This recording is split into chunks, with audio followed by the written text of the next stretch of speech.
Breaking news: a prominent CEO has filed for divorce from his wife and former business partner just hours after removing her from the company they built together.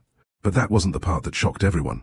It was what happened next. According to people inside Brooks Meridian Group, Elena Brooks walked out of the executive conference room after being fired by her husband, calmly looked at her assistant, and said 6 words that would send a wave through the company. Fire every one of them. No shouting, no tears, no dramatic confrontation.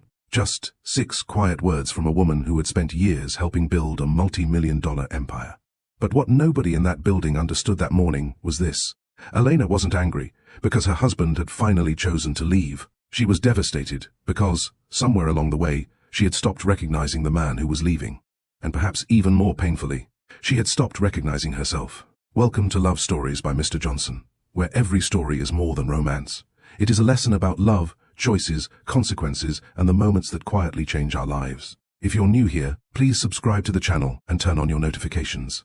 And if you've ever loved someone so deeply that you forgot where they ended and you began, stay with me. Because Elena's story is not simply about a marriage ending. It is about what happens when 2 people remember the same love completely differently. And before this story ends, you may find yourself asking a difficult question. If the person you loved most suddenly became a stranger, would you fight to get them back? Or would you finally fight to get yourself back? The answer began with something so ordinary that Elena almost missed its significance. A coffee cup. 2, actually. At 6:40 that morning, Elena stood barefoot in the kitchen of the penthouse she had shared with Daniel for nearly 8 years. The city outside was waking slowly. Cars moved along the streets below. A delivery truck stopped outside a neighboring building.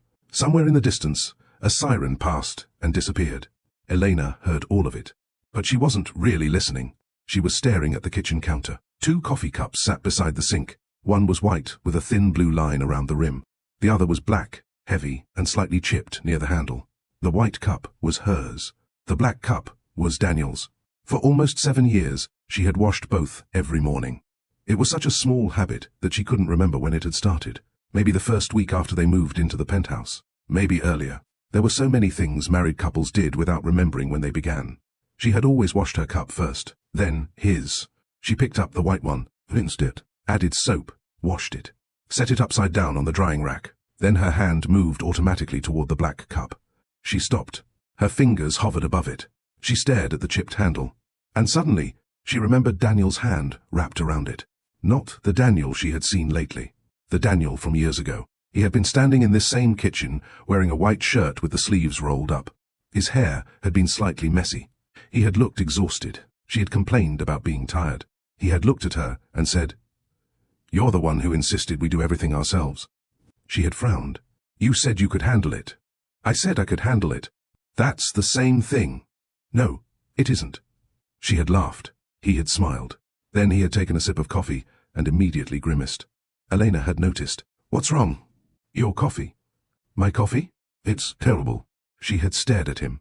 "You've been drinking it for 3 years." "I know. Then why are you complaining now?" "Because I've finally accepted that love has limits." She had thrown a dish towel at him. He had caught it. They had laughed. That memory came back so clearly that Elena almost smiled. Almost. Then another memory followed. Daniel sitting across from her at dinner 3 months earlier. His phone on the table. His eyes fixed on the screen. Elena had asked, "Are you listening?" He had said, "Yes." She had waited. "Then what did I just say?" He had looked up. There had been a pause. "I don't remember." She had laughed awkwardly. He hadn't. That was the first time she realized something was wrong. Or perhaps it wasn't the first time. Perhaps it was simply the first time she allowed herself to notice. Elena looked down at the black coffee cup. For years, she had believed marriages ended with something dramatic. A betrayal, a secret, a slammed door, a confession. She had never considered that a marriage could disappear quietly. One unanswered question at a time. One postponed conversation. One tired evening. One, "I'm fine," after another. She reached for the black cup. Then she put it back. For the first time in 7 years, Elena washed only her own.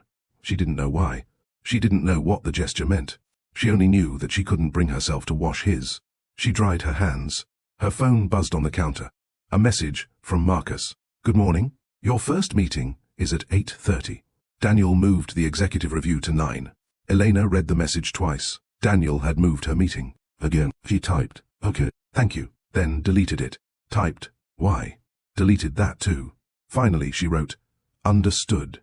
She sent it. That was how they communicated now. Not through questions, through acknowledgements, not through curiosity, through logistics, not through intimacy, through schedules. Elena walked toward the bedroom. Halfway there, she stopped. She looked back at the kitchen. The black cup was still sitting beside the sink. For some reason, it bothered her. Not because it was dirty, because it was familiar, and familiarity had become dangerous. At 7:45, Elena dressed for work. Dark trousers, cream blouse, black heels. Her wedding ring was still on her finger. She stared at it while fastening her watch. For months, she had wondered whether Daniel still noticed it. She suspected he didn't, but she did. She remembered when he had put it on her finger. They had been standing in a small courthouse hallway after their ceremony. Daniel had looked nervous, not because he was unsure, because he was terrified of getting the moment wrong. He had whispered, "I don't know what I'm supposed to say." She had smiled, "Then don't say anything." So he hadn't. He had simply taken her hand, slipped the ring onto her finger, and squeezed it. That had been enough. Elena looked at the ring now. A strange thought entered her mind. Maybe some promises didn't disappear. Maybe people simply stopped knowing how to keep them. She pushed the thought away. There was work to do. By 8:12, Elena entered Brooks' Meridian Group. The receptionist looked up immediately. "Good morning, Mrs. Brooks." "Good morning, Tasha." Tasha smiled, but the smile didn't last. Elena noticed. "Is everything okay?" Tasha hesitated. "Yes." Elena waited. Tasha looked down at her computer. "Mr. Brooks asked that you go directly to the executive conference room when you arrive." Elena's expression remained calm. "Did he say why?" "Oh." Elena nodded. "Okay." She walked toward the elevators. Behind her, Tasha watched. There was something about the way Elena walked that morning. Not nervous, not rushed, just careful. As if some part of her already knew that the life she had walked into that building to continue might no longer be waiting for her. The elevator doors opened. Elena stepped inside. The doors closed. And for the first time in 8 years, she had no idea what was waiting on the other side. She didn't know that Daniel had already signed the papers. She didn't know that legal had prepared her termination. She didn't know that the executive board had been informed. She didn't know that by noon, her company access would be gone. She didn't know that by the end of the day, the man she had once promised forever to would no longer be her husband. All she knew was that Daniel had asked to see her, and after 8 years together, she still believed that whatever he wanted to say, he would say it to her face. She was wrong. The elevator reached the 32nd floor. The doors opened. Elena stepped out, and waiting at the end of the hallway was Marcus Reed, her assistant. His expression told her something was terribly wrong. He held a thick brown folder against his chest. "Mrs. Brooks," he said quietly. Elena stopped. "What is that?" Marcus looked at the folder, then back at her. "I think you should sit down before you read it." Elena stared at him. She had spent years learning how to handle bad news, but she had never learned how to recognize the moment before her entire life changed. Marcus slowly handed her the folder.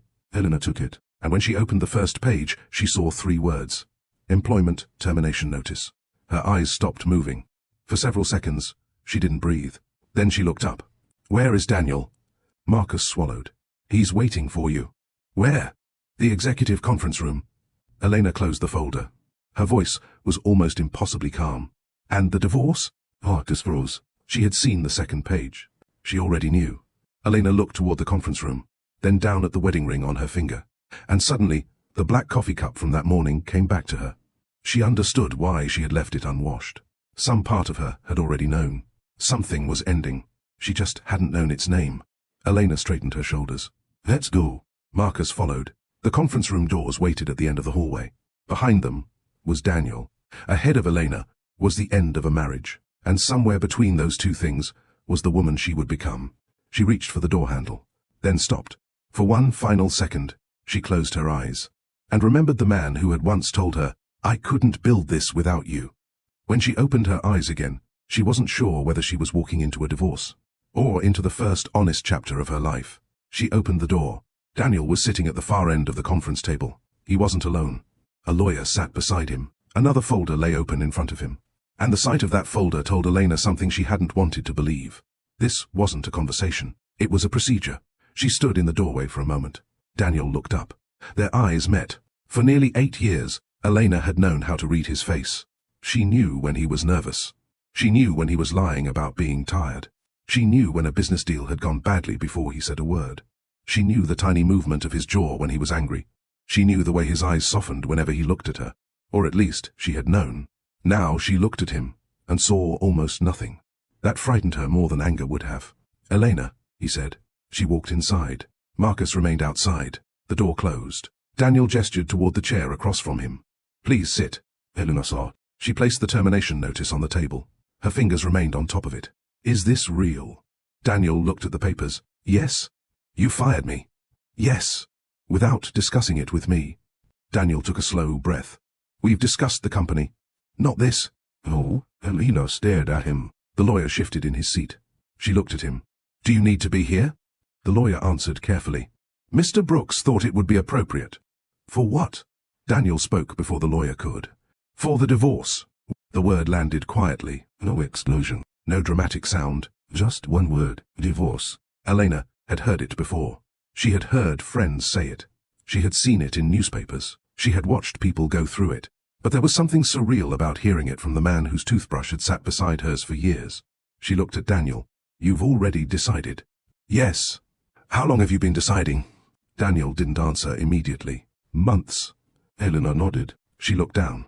Months. She thought about the past few months. The quiet dinners. The late nights. The way Daniel had started sleeping closer to the edge of the bed. The way she had stopped asking why. She remembered one night in particular. She had been lying beside him. The room was dark. "Daniel." "Yeah? Are we okay?" There had been a long pause. Then he had said, "We're tired." She had smiled in the darkness.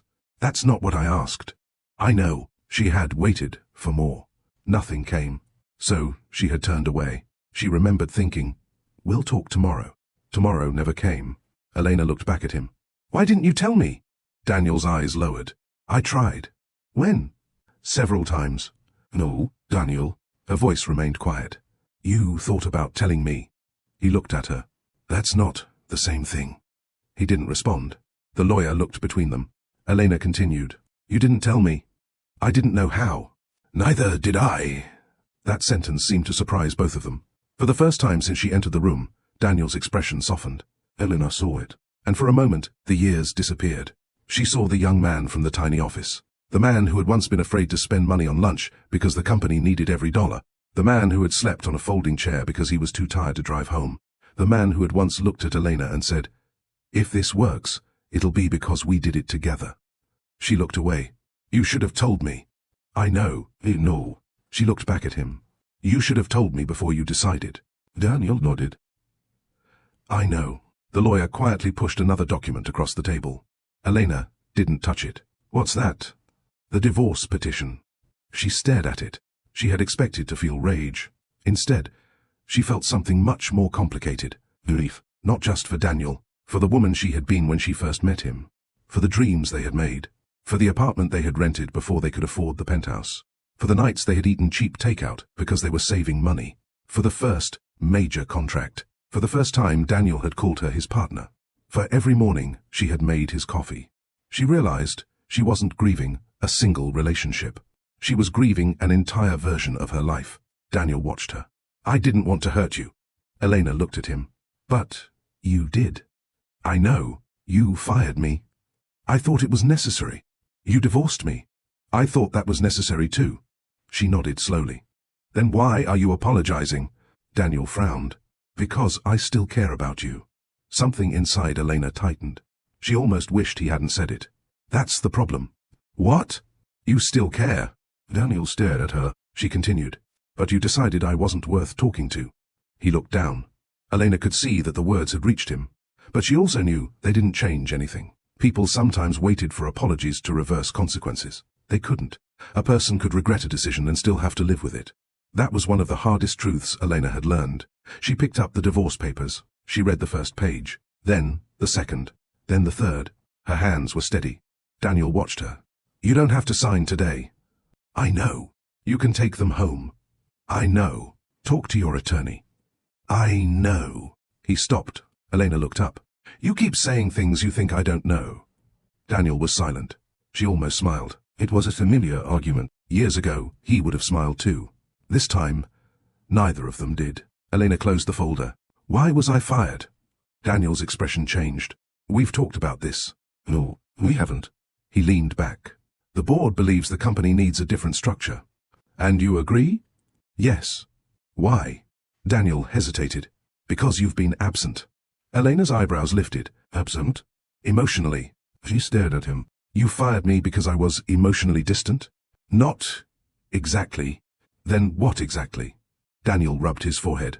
There have been problems with your department. Which problems? Performance issues. Whose? He didn't answer. Elena leaned forward. Daniel, if my department has performance issues, you bring them to me. You don't remove me from the company without warning. I thought you would fight me. Of course I would. Exactly. Elena stared at him. Then she understood. You didn't want to fight. Daniel looked away. You wanted an easy exit. Silence. That was the first moment Elena saw something in his face. Not anger, shame. And strangely, that hurt more. Because anger would have been easier. Shame meant he knew. He knew he had chosen the easier way. The easier way to end a marriage. The easier way to remove a business partner. The easier way to avoid a conversation that both of them should have had months ago. Elena stood. Daniel looked up. Where are you going? Home, Elena. I need to pack. Daniel's face tightened. You can stay there. She stopped. Why? It's still your home. She looked at him. Oh. Her voice was quiet. Not anymore. She picked up her bag. At the door, Daniel said her name. She stopped but didn't turn. I never stopped loving you. Her eyes closed. The sentence hurt, because some part of her had needed to hear it months ago. Not now. Now, it was too late to be comforting. She turned around. Maybe that's true. Daniel looked at her. But love isn't only what you feel. She paused. It's what you do with what you feel. Then she left. Marcus was standing near the elevators. He immediately straightened. Mrs. Brooks?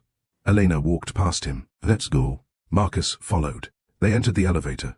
The doors closed. For several floors, neither spoke. Then Marcus asked quietly, Are you okay? Elena looked at the numbers above the door. Oh. Marcus nodded. She appreciated that he didn't tell her she would be. People often said, You'll be okay. As if pain were a schedule. As if grief were a temporary inconvenience. Marcus simply stood beside her. That was enough. When the elevator reached the lobby, they walked toward the exit. Elena stopped just before the doors. She looked back at the building. There were employees everywhere. People talking. Phones ringing. Printers running. Meetings happening. Life continuing. That was the cruelest thing about heartbreak. The world didn't pause to acknowledge it. She whispered, I helped build this place. Marcus nodded. I know. I gave it everything. I know. She looked at him. Do you think I was wrong? Marcus took a moment. About what? About us. He understood. Immediately. He didn't answer quickly. Finally, he said, I think you believed in something. Elena swallowed. That's not what I asked. Oh. Marcus looked at her. But maybe believing in something wasn't the mistake. What was? Believing you had to carry it alone. Elena stared at him. The elevator doors opened behind them. She stepped outside. For the first time that day, tears threatened her eyes. She blinked them back. Not because she was trying to be strong, because she didn't know how to cry yet. That evening, Elena returned to the penthouse. She opened the door.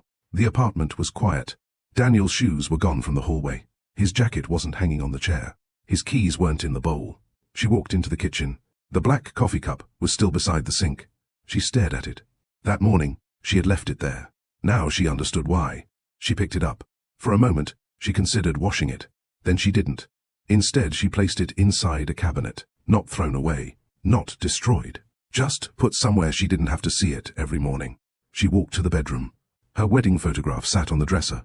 She picked it up. In the picture, she was laughing. Daniel was looking at her instead of the camera. She remembered that moment. The photographer had asked them to look at each other. Daniel had whispered, easy. She had laughed. Now Elena looked at the photograph and realized something painful. She didn't want to hate that woman. She didn't want to tell herself the marriage had been a mistake. Because it hadn't. There had been real love. Real happiness. Real partnership. And real pain. All of those things could exist together.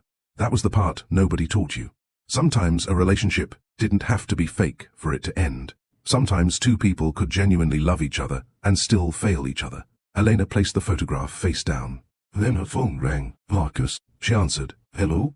I've got something you need to see. What? The employee roster. Elena sat on the edge of the bed. Why? Because I looked at the executive changes Daniel made. She became still. Marcus hesitated. Your entire division is being replaced. By whom? 3 people from outside the company. Elena frowned. 3? Yes. Who approved it? The board. And Daniel? He signed off. Elena closed her eyes. A different kind of pain began replacing the grief. Not because she had been fired, but because people she had trained were about to lose their positions. People who had trusted her. People who had been there when the company was nothing. Send me the names. Marcus did. Elena opened the file. She read them. Then another document appeared. Marcus had attached the executive restructuring plan. Elena read it carefully. The more she read, the quieter she became. There were decisions in that document that didn't make sense. Financial decisions, personnel decisions, contract changes. Elena knew the company too well not to notice. She opened another file. Then another. By midnight, her coffee had gone cold. She sat alone at the dining table surrounded by documents. Daniel had fired her. He had divorced her. But now Elena was beginning to suspect that something else had happened. Something she hadn't seen. Something hidden inside the company she had helped build. She called Marcus. He answered immediately. Yes? Tomorrow morning, I want every financial report from the last 18 months. Marcus was silent. Every report? Every one. Why? Elena looked toward the cabinet where she had hidden Daniel's coffee cup. Then back at the papers. Because if Daniel wants to erase me from the company. She paused. He should have remembered who taught him how to read the numbers. Marcus understood. All right. Elena ended the call. She sat alone in the dark. Her marriage was over. Her career had been taken from her. But something inside her had changed. She was no longer asking, why did Daniel stop loving me? She was asking something much more dangerous. What else did he decide without telling me? And by morning, Elena would begin looking for the answer. But she still didn't know that the deeper she went into the company's records, the more she would be forced to confront memories she had spent years avoiding. Because sometimes the truth isn't hidden in what people did. Sometimes it's hidden in what they were too afraid to say. Before we continue with Elena's story, I want to ask you something. Have you ever been in a relationship where you could feel someone becoming distant, but instead of asking what was wrong, you simply told yourself, we'll talk about it later? Sometimes, later becomes weeks. Weeks become months. And before we realize it, 2 people who once knew everything about each other can become strangers sitting across the same table. If Elena's story is already touching something in you, take a moment to like this video, subscribe to Love Stories by Mr. Johnson, and turn on your notifications so you don't miss what happens next. And I want to hear from you. Do you believe a marriage can survive when 2 people stop communicating but still love each other? Tell me your answer in the comments. Because as Elena begins looking into the company she helped build, she's about to discover that the end of her marriage may not be the only thing Daniel kept from her. Stay with us. The next chapter changes everything. 6 employees, 1 borrowed printer, 2 folding tables, and a man who was convinced he could build a company out of almost nothing.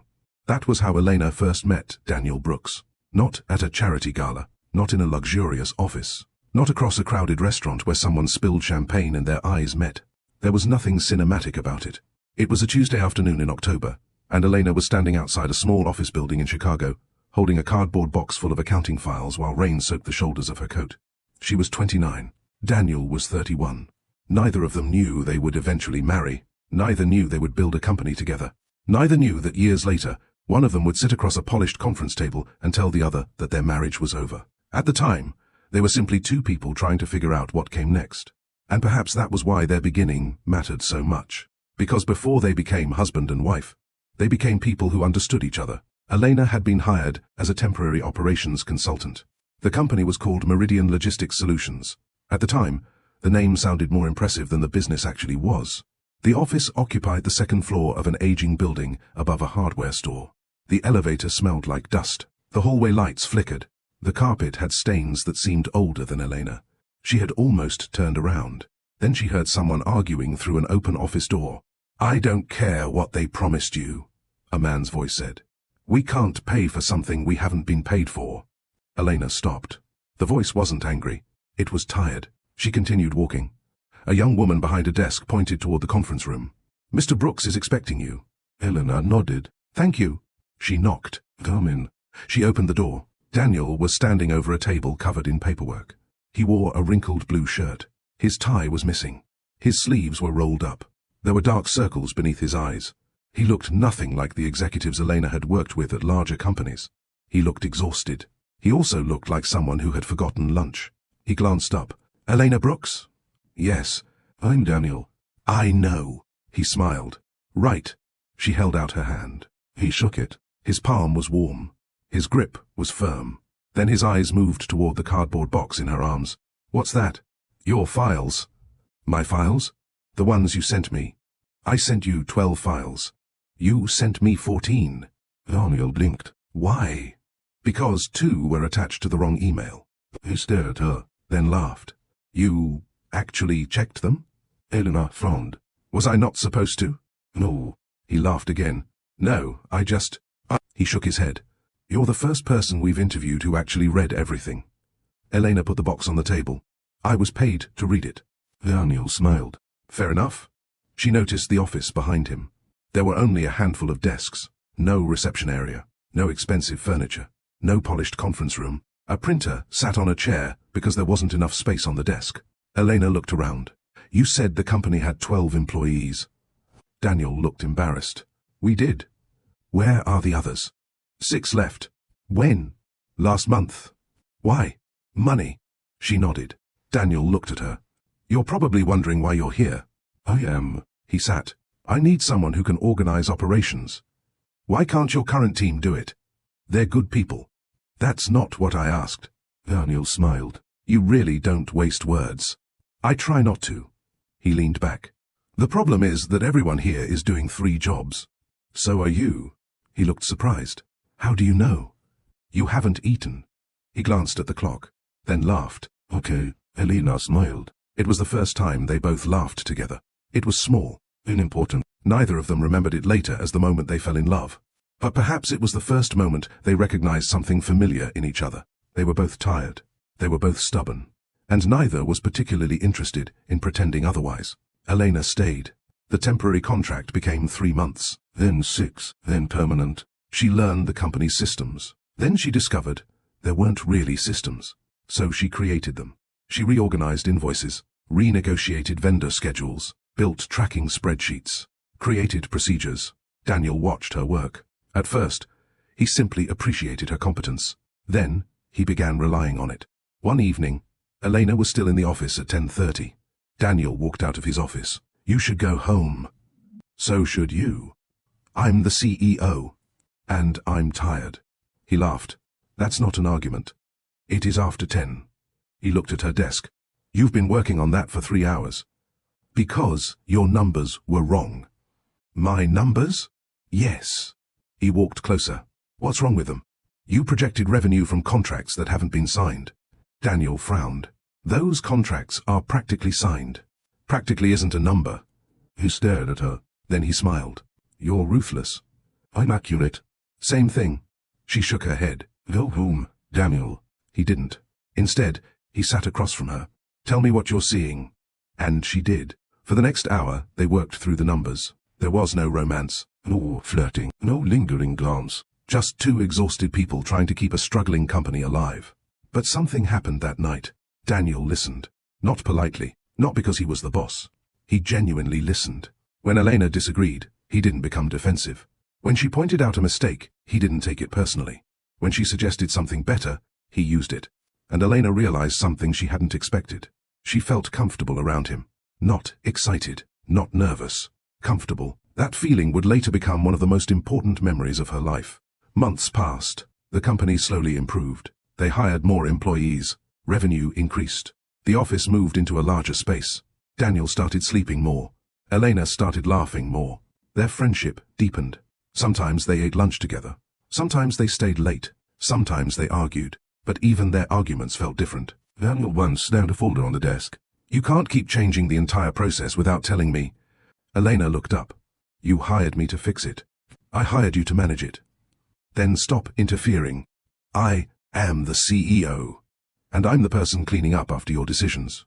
Silence. Daniel stared at her. Elena stared back. Then Daniel laughed. She frowned. "What's funny?" "You? Why? You're the only person in this company who talks to me like that. Maybe everyone else is afraid of you." "Are you?" "No." "Why not?" "Because you're usually wrong." He laughed again. And despite herself, Elena smiled. That was how it began. Not with attraction, with trust.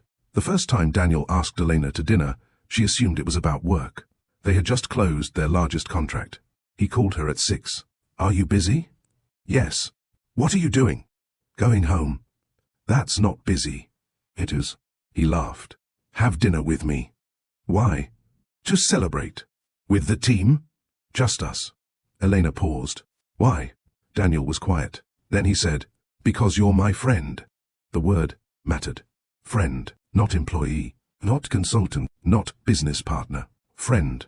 Elena agreed. They went to a small restaurant downtown. Nothing expensive, nothing romantic. They talked about work for the first 20 minutes. Then Daniel asked about her family. Elena told him about growing up in a home where money was tight, but affection wasn't. She told him her mother used to say, "Never confuse being needed with being loved." Daniel remembered the sentence. He would remember it years later. But Elena would eventually wish he had understood it sooner. Daniel told her about his father, a man who believed success was the only acceptable answer to every problem. "When I was a kid," Daniel said, "my father never asked if I was happy. What did he ask? How I was doing in school. And if you got good grades? He asked how I could get better." Elena smiled sadly. "That explains a lot." Daniel looked at her. "What?" "You," he laughed. "What's wrong with me?" "You don't know when enough is enough." He thought about it. "Maybe." Elena looked at him. "Doesn't that get exhausting?" Daniel smiled. "Sometimes." "Then why keep doing it?" He looked down at his glass. "Because stopping feels like losing." That answer stayed with Elena. Years later, she would realize that Daniel had told her exactly who he was. She simply hadn't understood the warning hidden inside the confession. Their relationship changed slowly. There wasn't a single moment. It was dozens. Daniel started calling her after work. Elena started answering. They began sharing things that had nothing to do with the company. She learned he hated thunderstorms. He learned she couldn't sleep if there were dishes in the sink. She learned he liked old jazz records. He learned she cried at sentimental movies and pretended she didn't. One night, they were sitting in Daniel's apartment after working late. Elena looked around. "You need furniture." Daniel laughed. "I have furniture. You have a couch. And a table. And a chair." "Exactly. That's not furniture." He smiled. "You could help." "Why would I?" "Because you're good at everything." She looked at him. "Don't put me on a pedestal." "Why?" "Because, eventually, you'll be disappointed when I fall off." Daniel's expression changed. "I don't think you could." She looked away. Neither of them said anything. The room became quiet. Not awkward. Just different. Something had shifted. Elena looked at him. Daniel looked back. Neither moved. And for the first time, she wondered if friendship had quietly become something else. Their first kiss happened 3 weeks later. It wasn't dramatic. There was no rain, no music, no perfect setting. They were standing outside the office after midnight. Elena was holding her coat. Daniel was holding 2 cups of coffee. He handed one to her. She took it. "You know," she said, "this coffee is terrible." Daniel smiled. "You've been drinking it for months." "I know." "Then why?" She looked at him. "Because you made it." He didn't answer. He simply stepped closer. The kiss was gentle, brief, almost uncertain. When they separated, Daniel whispered, "I don't want this to ruin what we have." Elena looked at him. "It won't." She believed that. So did he. And perhaps that was why the years that followed became so painful. Because when you build a life with someone who once felt like your safest place, you don't expect that same person to become the place where you feel most misunderstood. By the following year, Elena had moved into Daniel's apartment. The company had grown to 18 employees. They were profitable. They were planning expansion. One night, Daniel came home with a bottle of champagne. Elena looked at him. "What happened?" "We got the funding." She smiled. "How much?" He told her. She stared. "Daniel." "I know. We made it." "What?" He smiled. "We made it." They stood in the kitchen. He poured 2 glasses. Elena raised hers. "To Meridian." Daniel shook his head. "To us." She looked at him. "Same thing." Daniel smiled. "No." He touched his glass to hers. "Not anymore." Elena didn't understand what he meant. At the time, she thought it was romantic. Years later, she would remember that sentence differently. Because that night was the beginning of something neither of them recognized. The company was becoming bigger. Their lives were becoming more complicated. And slowly, without either of them noticing, the thing they had built together was beginning to compete with the relationship that had made it possible. The empire was growing. So was the distance between them. And neither Elena nor Daniel knew how to stop either one. By the time Meridian Logistics Solutions moved into its first real office, Elena had stopped thinking of the company as Daniel's. It belonged to both of them. At least, that was how she felt. The new office had glass walls, proper conference rooms, a reception desk, and enough space for everyone to have an actual chair. The printer was no longer sitting on a chair. There were 2 printers now. Elena considered that a sign of success. Daniel thought she was ridiculous. "You know we've officially made it when you're excited about office equipment," he told her. She looked at the new printer. "Do you know how many times the old one jammed?" "Too many." 43. Daniel laughed. "You counted?" "I had to." "Why?" "Because nobody believed me." He shook his head. "You keep records of everything." "Someone has to." He smiled. At the time, neither understood how significant that difference would become. Elena kept records because she believed details protected people from mistakes. Daniel remembered things through instinct. He trusted his judgment. In the early years, their differences complemented each other. Later, those same differences would become sources of frustration. But for now, they were still learning each other. Their wedding was small. There were 36 guests. Elena's mother cried through most of the ceremony. Daniel's father gave a speech that lasted 8 minutes too long. One of Elena's friends joked that Daniel looked more nervous than the bride. Elena laughed. "He always looks nervous." Daniel leaned toward her. "I am nervous."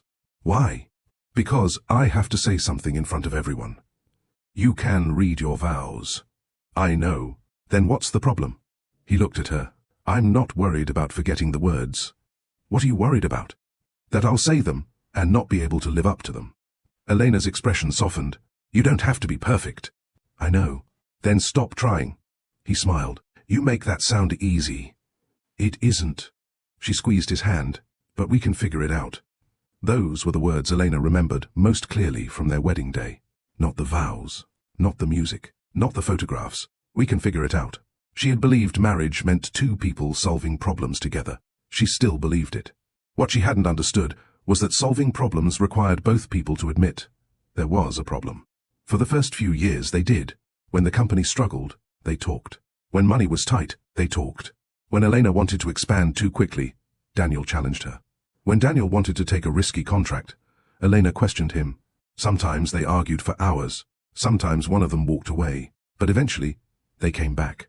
That was their pattern. Fight, cool down, talk, repair, move forward. It wasn't perfect, but it worked. Or so Elena thought. One night, after a particularly difficult disagreement, Elena found Daniel sitting alone on their balcony. She walked outside. "You okay?" "I'm thinking." "That's dangerous." He smiled.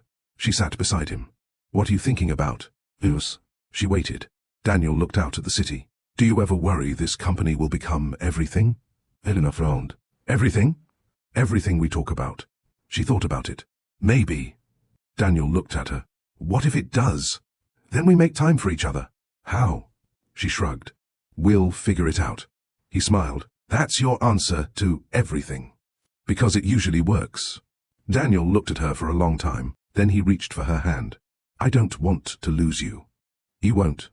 "You don't know that." "Oh." She smiled. "But I know I'm not going anywhere." Daniel kissed her forehead. That was the promise. And Elena remembered it for years, perhaps too well. Because eventually, she began using the promise as an excuse to tolerate things she should have questioned. The company grew faster than either of them expected. 18 employees became 40.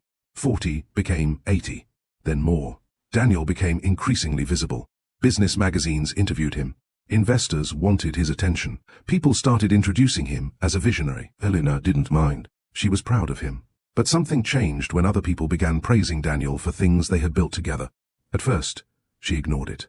A journalist once wrote, "Daniel Brooks builds Meridian into a national logistics powerhouse." Elena read the article. Daniel had been photographed alone. She smiled. "Congratulations." Daniel looked at the magazine. "What's wrong?" "Nothing." "You're making that face." "What face?"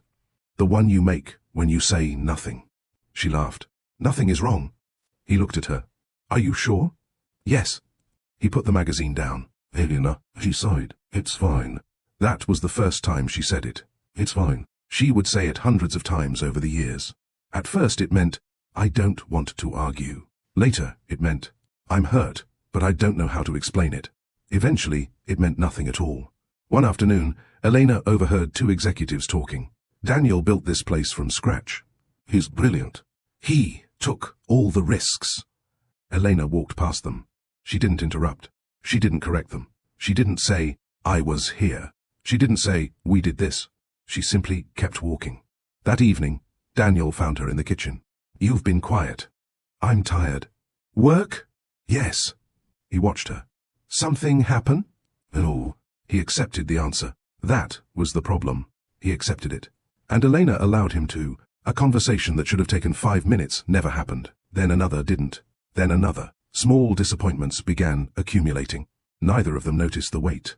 Their 5th anniversary was approaching. Daniel planned a dinner. Elena assumed it would be at home.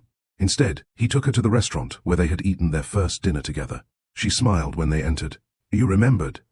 Of course. They sat at the same table. Daniel had arranged for the staff to bring out the same dessert they had ordered years earlier. Elena laughed. You really remembered everything. Not everything. What did you forget? He smiled. How nervous I was. She reached across the table. Why were you nervous? Because I knew I wanted to marry you. You didn't know that on our first date. I did. She smiled. You're rewriting history. Maybe. They laughed. For a few hours, they were themselves again. They talked about the early years, the broken printer, the folding tables, the terrible office, the first contract, the night they kissed. Elena listened to Daniel tell the stories. Some details were wrong. He remembered the first contract as happening in June. It had actually been July. He remembered their first apartment as having 2 bedrooms. It had one. He remembered that Elena had quit her consulting job voluntarily. She hadn't. Her contract had ended. None of the mistakes mattered. Until they did. Because Elena realized something that night. Daniel remembered their history emotionally. She remembered it chronologically. He remembered how things felt. She remembered what happened. They had always been different. And for years, those differences had been harmless. Now they were becoming dangerous. After dinner, they walked through the city. Daniel held her hand. Elena leaned against him. You happy? He asked. She looked at him. Yes. It was true. At least partly. Are you? Daniel thought about it. Yes. Then he added, I'm tired. Elena smiled. Everyone is tired. He laughed, but his answer stayed with her. Because she had asked whether he was happy, and he had answered that he was tired. She should have asked why. She didn't. A year later, Daniel became CEO. Elena became Chief Operating Officer. Their titles were announced at a company meeting. Everyone applauded. Daniel spoke first. He thanked the investors, the board, the employees. Then he looked at Elena. And, most importantly, my wife. The room applauded again. Elena smiled. She was proud. But later, when they were alone, she asked, Why did you say wife instead of partner? Daniel looked confused. Because you're both. That's not what I mean. Then what do you mean? She hesitated. Nothing. He sighed. Elena. She looked away. I just wanted you to say it. Say what? That I helped build this. Daniel stared at her. You know you did. I know. Then why do I have to say it? She looked at him. Because sometimes people need to hear things they already know. Daniel was quiet. She could see that he understood. But instead of continuing, he walked over and kissed her forehead. I love you. She smiled. I love you too. The conversation ended. Neither realized they had just missed an opportunity. The next few years passed quickly. They bought the penthouse. They traveled. They attended business dinners. They became the couple people admired. From the outside, everything looked perfect. But inside the apartment, silence began appearing in places where conversation used to be. Daniel came home late. Elena stopped waiting. Elena worked weekends. Daniel stopped asking when she'd be finished. They still loved each other. They simply became increasingly independent. Independence wasn't the problem. The problem was that neither noticed when independence became isolation. One evening, Daniel came home after midnight. Elena was still awake. You haven't slept. Oh, why? I wanted to talk. Daniel loosened his tie. About what? She looked at him. I don't know. He smiled tiredly. That's not very specific. She almost laughed. No. He sat beside her. What is it? She looked down at her hands. Do you think we're okay? Daniel didn't answer immediately. Why wouldn't we be? That's not an answer. He sighed. We're tired. She closed her eyes. Again. The same answer. The same wall. She wanted to tell him she felt lonely. She wanted to tell him she missed him. She wanted to tell him that sometimes she felt more like his business partner than his wife. Instead, she said, "Never mind." Daniel nodded. "Okay." He went to bed. Elena stayed on the couch. That night, she cried quietly. Not because she believed her marriage was ending. Because she believed it wasn't. She thought there would always be another chance to fix things. Tomorrow. Next month. After the expansion. After the next contract. After the next quarter. After things calmed down. She didn't realize that relationships rarely collapse because of one terrible day. They often weaken because people keep postponing the conversations that could have saved them. Months later, Daniel began noticing Elena's silence. He asked, "What's wrong?" She answered, "Nothing." He asked again, "Are you sure?" Yes. He believed her. Then he started becoming quiet too. When she stopped asking questions, he stopped volunteering answers. When he stopped sharing, she stopped reaching. Both were protecting themselves. Neither understood that they were building a distance neither knew how to cross. One Sunday morning, Elena woke before Daniel. She went into the kitchen, made coffee, opened the balcony doors. Daniel eventually joined her. He stood beside her. "You remember when we had nothing?" She smiled. "Of course. We thought we'd be happy once we made it." "We were. Are we?" Elena looked at him. The question startled her. "Yes." Daniel looked away. She waited. He didn't continue. "Daniel." "Yeah?" "What were you going to say?" "Nothing." And there it was again. Nothing. The word that had begun carrying everything. Elena took a sip of coffee. Daniel walked back inside. She watched him go. Years later, she would remember that morning. But, unlike other memories, she would never be able to decide whether it was the beginning of the end, or simply the moment she finally should have asked him to stay. The following Monday, Daniel entered the office and found Elena already working. He placed a folder on her desk. Expansion proposal. She opened it. "You want to go national?" "Yes." She studied the numbers. "This is aggressive." "I know. Too aggressive." "We'll manage." She looked at him. "That's what you always say." He smiled. "And you're usually the one who makes it work." She stared at the proposal, then signed the first page. "Okay." Daniel smiled. "Thank you." He walked away. Elena watched him disappear behind the glass doors. She didn't know it yet, but that signature would eventually contribute to the moment when Daniel fired her. Not because the expansion failed, because it succeeded. The company became so large that the people who built it began losing control of what it had become. And somewhere inside that growth, Elena's name slowly disappeared from the story. She didn't notice at first. Daniel didn't either. But other people did. People who would eventually have to choose sides. People who would remember what Elena had done. People who would remember what Daniel had forgotten. And when the truth finally surfaced years later, Elena would discover that the most painful part of losing the company wasn't losing her title. It was realizing that she had spent years helping build a world in which her own voice had become easy to ignore. She closed the expansion folder. Outside her office, the company buzzed with activity. Phones rang. Employees hurried through hallways. Executives discussed projections. Daniel's voice could be heard through the glass. Elena looked at him. For a moment, she saw the exhausted young man in the tiny office above the hardware store. The man who had once needed her. The man who had once listened. The man who had once said, "I couldn't build this without you." She smiled faintly. Then she returned to work. She didn't know that one day she would wonder whether she had spent too much of her life proving she was indispensable to a man who simply needed her to feel that way. And she didn't know that the hardest lesson of their marriage would be this: being needed is not the same as being valued. Sometimes you can be essential to someone's success and still feel invisible inside their life. And sometimes the person beside you isn't deliberately pushing you away. Sometimes both of you are simply too afraid to admit that something has changed. That was what happened to Elena and Daniel. Not all at once. Not dramatically. Just slowly. One silence at a time. The first sign that a marriage is in trouble isn't always an argument. Sometimes it's the absence of one. For Elena and Daniel, the silence didn't arrive like a storm. It arrived quietly. It slipped between ordinary conversations. It settled into the spaces between good night and good morning. It hid behind words like busy, tired, and later. And because neither of them was doing anything obviously terrible, neither knew when they were supposed to become afraid. That was the danger. There was no single moment they could point to and say, "That's when we lost each other." There were only hundreds of small moments neither of them thought would matter. By the time Meridian became a national company, Elena had developed a habit of eating lunch at her desk. At first it was temporary. Then it became routine. She would open a container, answer emails, review numbers, and tell herself she'd take a real break tomorrow. One Tuesday afternoon, Marcus appeared at her office door. "You haven't eaten?" Elena didn't look up. "I am eating." He glanced at the untouched salad beside her laptop.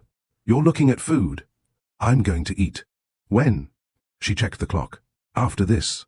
"You said that 40 minutes ago." Elena finally looked up. "Are you my assistant or my mother?" Marcus smiled. "Today? Apparently both." She laughed. It was a genuine laugh. Then her phone rang. "Daniel." She looked at the screen. Marcus noticed. "You should answer." Elena hesitated. Then she picked up. "Hi." Daniel's voice sounded distracted. "Are you free?" "Not really. I need the revised projections." "They're on your desk." "I didn't see them." "They're in the blue folder." "Okay." Silence. Elena waited. Daniel didn't say anything. "Was that all?" "Yeah." "Oh, okay. Okay." The call ended. Marcus was still standing there. He looked at her. "That's it?" "What?" "Nothing." Elena narrowed her eyes. "Say it. You two talk like co-workers." She looked back at her computer. "We are co-workers." "You're married." Elena smiled faintly. "Those things aren't mutually exclusive." Marcus didn't argue. But after he left, Elena stared at her phone. The call had lasted 42 seconds. She couldn't remember the last time Daniel had called simply to ask how she was. She also couldn't remember the last time she had called him for the same reason. That realization bothered her, so she pushed it away. There was work to do. That evening, Daniel came home at 10:17. Elena was sitting on the couch reading. He loosened his tie. "You're still awake?" "Yes." "Why?" "I wanted to see you." The words came out before she could stop them. Daniel paused. "You could have gone to sleep." "I know." He put his briefcase down. "Sorry." "For what?" "Being late." Elena looked at him. "I didn't say you did anything wrong." He nodded. "Okay." He walked toward the bedroom. "Daniel." He stopped. She closed the book.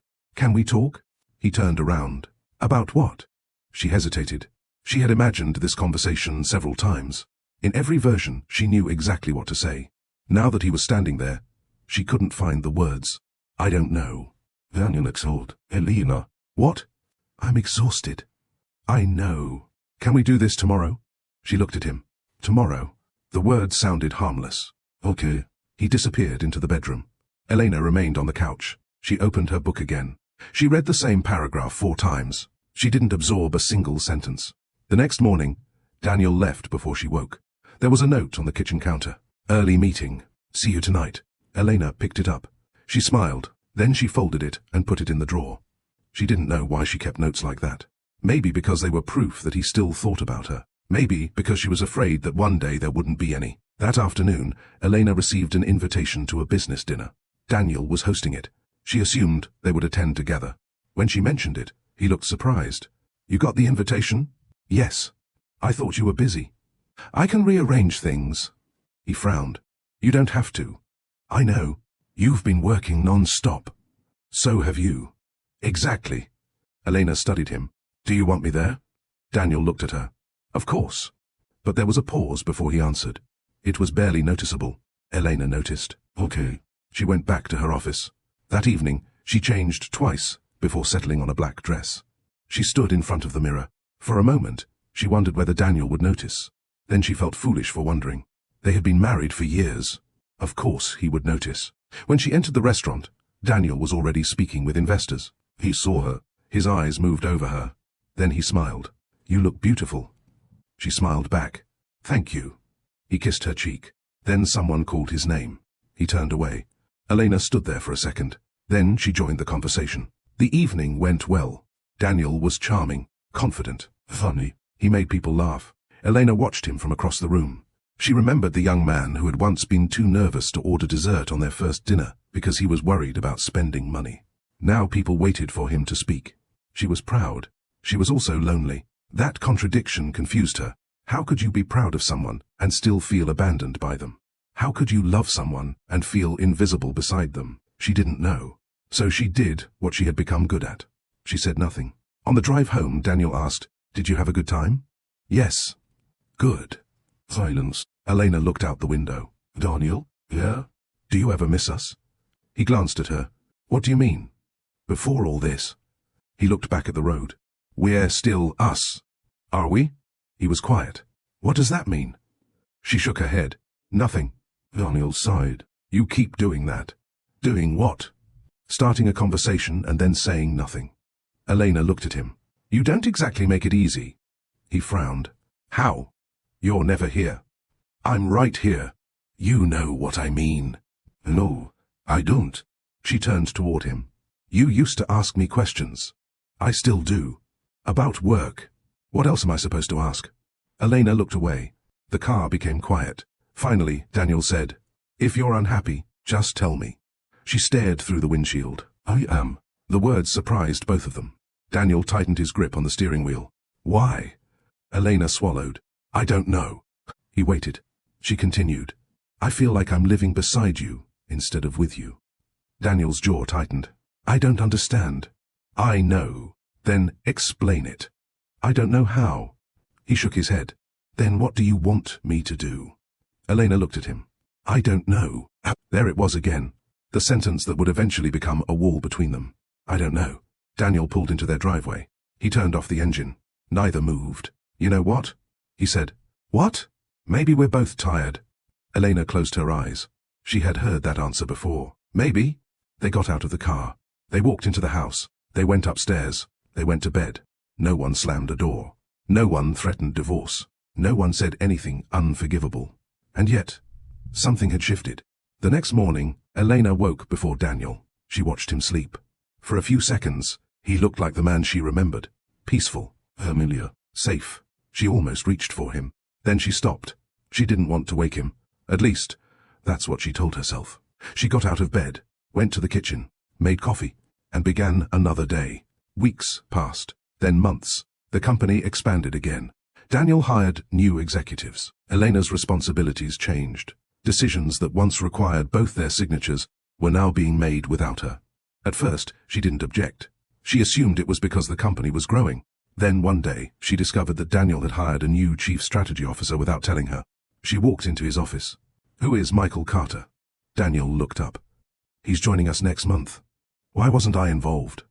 I thought you were overloaded. Elena stared at him. So you decided for me. I was trying to help.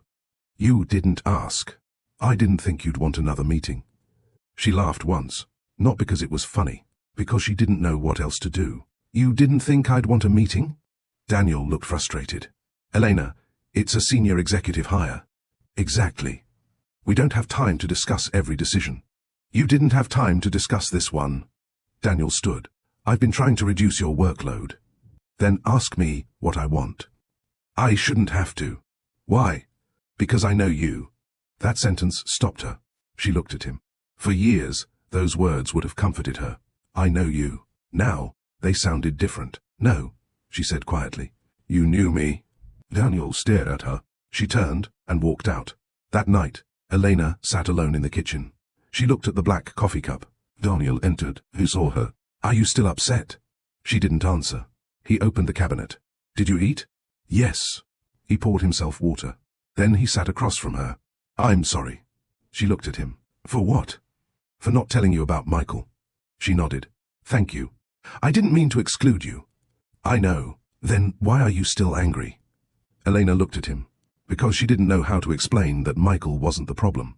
The problem was that she was beginning to feel like a guest in a life she had helped build. She could have said that. Instead, she said, I'm tired. Daniel nodded. So am I. They sat in silence. Two people who still loved each other. Two people who desperately wanted to be understood. Two people who had forgotten that understanding required speaking. Later that night, Daniel went to bed. Elena remained in the kitchen. She opened her laptop. She began reviewing company reports. Not because she needed to. Because work was easier than thinking about her marriage. Numbers didn't ask difficult questions. Spreadsheets didn't misunderstand her. Contracts didn't become defensive. Data simply existed. It either balanced or it didn't. People were harder. She looked at the clock. 12:33 a.m. She closed the laptop. Before going to bed, she washed her coffee cup. Then she looked at Daniel's black cup. She almost washed it. But for the first time she wondered, why am I always the one cleaning up what neither of us wants to talk about? The thought frightened her. She pushed it away. She washed his cup anyway, and that became the pattern. She would feel hurt. He would become distant. She would stay quiet. He would assume everything was fine, then both of them would wake up the next morning and continue loving each other without knowing how to reach each other, until one day, the silence would become too loud to ignore. The trouble with silence is that it never stays empty. When people stop talking, they begin filling the silence themselves. They create explanations. They make assumptions. They turn small moments into evidence. And eventually, they stop asking what the other person meant. They simply decide they already know. That was what happened to Elena and Daniel. Neither of them stopped caring. They simply became experts at misunderstanding one another. 6 months before Daniel fired her, Elena found an email she wasn't supposed to find. It wasn't secret. It wasn't hidden. It was sitting in her inbox because someone had copied her accidentally. The subject line read, Executive Leadership Transition Discussion. Elena opened it. The email contained several names, Daniel's, 2 board members, and Michael Carter, the strategy executive Daniel had hired, without discussing it with her. Elena read the message twice. The board wanted to restructure several departments. Her position wasn't being eliminated, but her authority was being reduced. She would report to someone else. She stared at the screen. For a few seconds, she felt something she hadn't felt in years. Fear. Not fear of losing her job. Fear of becoming irrelevant. She closed the email. Then she opened another, and another. The restructuring had been discussed for weeks. Daniel had been part of those discussions. Elena sat back in her chair. She could have called him. She could have walked into his office. She could have asked, "Why didn't you tell me?" Instead, she closed her laptop. She told herself there must be a reasonable explanation. Maybe Daniel wanted to protect her. Maybe he thought she was overwhelmed. Maybe he was trying to separate business from marriage. Maybe he simply hadn't found the right moment. Maybe. That word became one of the most dangerous words in Elena's vocabulary. That evening, Daniel came home early. Elena was surprised. "You're home." He smiled. "I am. Everything okay?" "Yes." He took off his coat. "Why?" "Nothing." He looked at her. She realized the irony. He had asked her the same question hundreds of times. She was now giving him the same answer. "Nothing." Daniel nodded. "Okay." He went upstairs. Elena watched him. Part of her wanted to follow. Another part whispered, if he wanted to tell you, he would. She stayed where she was. That was how resentment began. Not with what someone did, with what you believed they should have done. The next morning, Daniel found her in the kitchen. "Coffee?" "Already made." He poured himself a cup. He took a sip. "You changed the coffee?" "No. It tastes different." Elena looked at him. "You always complain about my coffee." "Not usually. Maybe you're getting used to it." Daniel smiled. "Maybe." For a moment, things felt normal. Then Daniel's phone rang. He stepped away to answer. Elena watched him. She noticed the way he lowered his voice. She couldn't hear what he was saying. When he returned, she asked, "Everything okay?" "Yeah." "Who was that?" "Work." She nodded. That answer should have been enough. It wasn't. She wanted to know who. She wanted to know why he had walked into another room.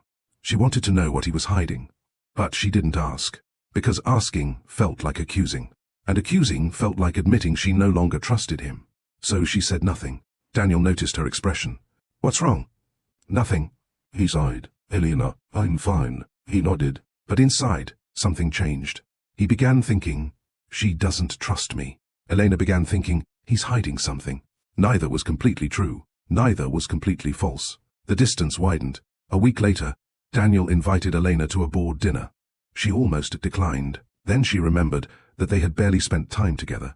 She accepted. During dinner, a board member named Richard Blake praised Daniel. "Daniel has transformed this company." Elena smiled politely. Richard continued. Most CEOs would have folded under the pressure. Daniel thanked him. Elena looked down at her plate. She waited. Perhaps Daniel would say something. Perhaps he would mention her. He didn't. Not because he didn't value her. Because he assumed everyone knew. That assumption hurt more than he realized. After dinner, Elena walked to the car alone. Daniel followed. "Wait." She stopped. "You okay?" "Yes." "You've been quiet." "I'm tired." "You always say that." She looked at him. "So do you." Daniel frowned. "What is that supposed to mean?" "Nothing." He shook his head. "You're doing it again." "Doing what?" "Being upset and refusing to tell me why." She looked at him. "Would you listen if I told you?" "Yes." "Really?" "Yes." She almost spoke. Then she remembered the restructuring email. She remembered the board meeting. She remembered his phone call. She swallowed. "Oh, Daniel stared at her. What? She looked away. I don't want to talk about it. He nodded slowly. Okay. He got into the car. Elena followed. They drove home, without speaking. That night, Daniel couldn't sleep. He stared at the ceiling. Elena was beside him, facing the other direction. He wanted to reach for her. He didn't. He remembered the last time he had tried. She had been upset about work. He had touched her shoulder. She had moved away. Not intentionally. Not cruelly. But he had felt rejected. Since then, he had become afraid of trying. Elena was weak too. She was thinking about the restructuring. She wanted Daniel to hold her. She also wanted him to explain why he had made decisions about her future without her. She didn't know which need mattered more, so she did nothing. Two people lying inches apart, both waiting for the other to move. Neither moved. The next morning, Elena woke with a headache. Daniel was already gone. There was another note. Meeting in New York. Back tomorrow. She stared at it. Then she folded it. She didn't put it in the drawer this time. She threw it away. She immediately regretted it. She took it back out, smoothed the paper, then put it in the drawer. She laughed quietly at herself. This is ridiculous. But she knew it wasn't. The note wasn't important. What it represented was, she was holding on to scraps of connection because the real connection was becoming harder to find. Daniel returned the following night. He brought flowers. Elena opened the door. What's this? I thought you might like them. She took the flowers. They're beautiful. He smiled. I know things have been difficult. She looked at him. Have they? Daniel frowned. Yes. Why? He hesitated. I don't know. Elena almost laughed. Neither do I. He stepped inside. They stood in the hallway. Then Daniel said, Maybe we should get away for a weekend. Where? Anywhere. Why? Because we need to remember how to be together. Elena's eyes softened. She wanted to say yes. Instead, she asked, Will you actually be there? Daniel looked hurt. What does that mean? It means, will you be there with me? I'll be there. Not physically, he sighed. Elena. I'm asking. I don't know what you want from me. She looked at him. I want you to notice me. Daniel stared at her. I notice you. Oh. Her voice cracked slightly. You notice what I do. Silence. That sentence stayed between them. Daniel didn't know how to answer. Elena walked away. They never took the trip. There was always something. A board meeting, a contract, an investor, a deadline. The weekend disappeared. Then another, and eventually, neither mentioned it again. That was how their marriage changed. Plans were made. Plans were postponed. Feelings were raised. Feelings were abandoned. Questions were asked. Answers were avoided. And every time they failed to finish a difficult conversation, they became slightly less confident that the next one would be different. One evening, Elena received a call from her mother. How are you? I'm good. Her mother was quiet. You sound tired. I am. Is Daniel taking care of you? Elena smiled. He's busy. That's not what I asked. Elena looked out the window. I'm fine. Mom. Her mother sighed. You know what your grandmother used to say? What? A person can say, I'm fine, so many times that eventually they forget what fine actually feels like. Elena laughed softly. That's dramatic. Maybe. Her mother paused. Just don't become so good at being strong that nobody knows when you need help. Elena looked down. I won't. She ended the call. Then she sat alone in the living room. Her mother's words stayed with her. She realized she had become very good at being strong. So good that Daniel had stopped knowing when she needed him. But instead of blaming herself, she blamed him. Because that was easier. Around the same time, Daniel was having his own conversation. His father called him. How's the company? Good. And your marriage? Daniel hesitated. Good. His father laughed. You've never been good at lying. Daniel looked away. It's complicated. What is? Elena. His father was quiet. Do you love her? Yes. Then, what's the problem? Daniel rubbed his face. I don't know how to reach her anymore. Have you asked her? Oh, why not? Daniel didn't answer. His father sighed. Son, success teaches people how to solve problems. Yeah. Marriage teaches you that not everything is a problem to solve. Daniel frowned. What does that mean? It means sometimes the person you love doesn't need an answer. What do they need? To know you stayed long enough to listen. Daniel sat quietly. That sentence stayed with him. But the next morning, he went back to work. The restructuring continued. Daniel signed documents. Elena lost responsibilities. Neither confronted the other. Then came the first major argument in months. Elena entered Daniel's office with a report. "You approved this?" Daniel looked up. "Yes." "You can't do that." "Why?" "Because it changes the entire operations structure." "I know. You didn't consult me. We've been over this." "No, we haven't." Daniel stood. "I don't have time for another argument." Elena stared at him. "That's always your answer. Because you're always looking for something to argue about." She went still. "Do you really believe that?" Daniel was frustrated. "I believe you're unhappy." "And whose fault is that?" "I don't know." She laughed bitterly. "Exactly." Daniel looked away. Elena placed the report on his desk. "Then figure it out." She walked out. Daniel remained standing. He wanted to follow her. He didn't. Elena wanted him to follow. She didn't turn around. They both waited. Nothing happened. That night, Elena packed a small overnight bag. She didn't know where she was going. She simply needed to leave the apartment. She drove to a hotel. She sat alone in a quiet room. For the first time in months, nobody needed anything from her. No employees, no board members, no husband, no emails. She sat by the window. And for the first time, she asked herself a question she had been avoiding. If Daniel disappeared from my life tomorrow, who would I be? The answer frightened her. She didn't know. She had spent so many years being his wife, his business partner, his problem solver, his support system. She had forgotten who Elena was when nobody needed her. She cried that night. Not loudly, not dramatically, just quietly. And somewhere across the city, Daniel was sitting alone in their apartment, staring at the empty bedroom. He didn't know where she was. He didn't call. She didn't call him. Both assumed the other needed space. Both were wrong. Elena needed reassurance. Daniel needed honesty. Neither knew how to ask. The next morning, Elena returned home. Daniel was already gone. On the kitchen counter sat a cup of coffee. Her coffee. Beside it was a note. "I didn't know where you were.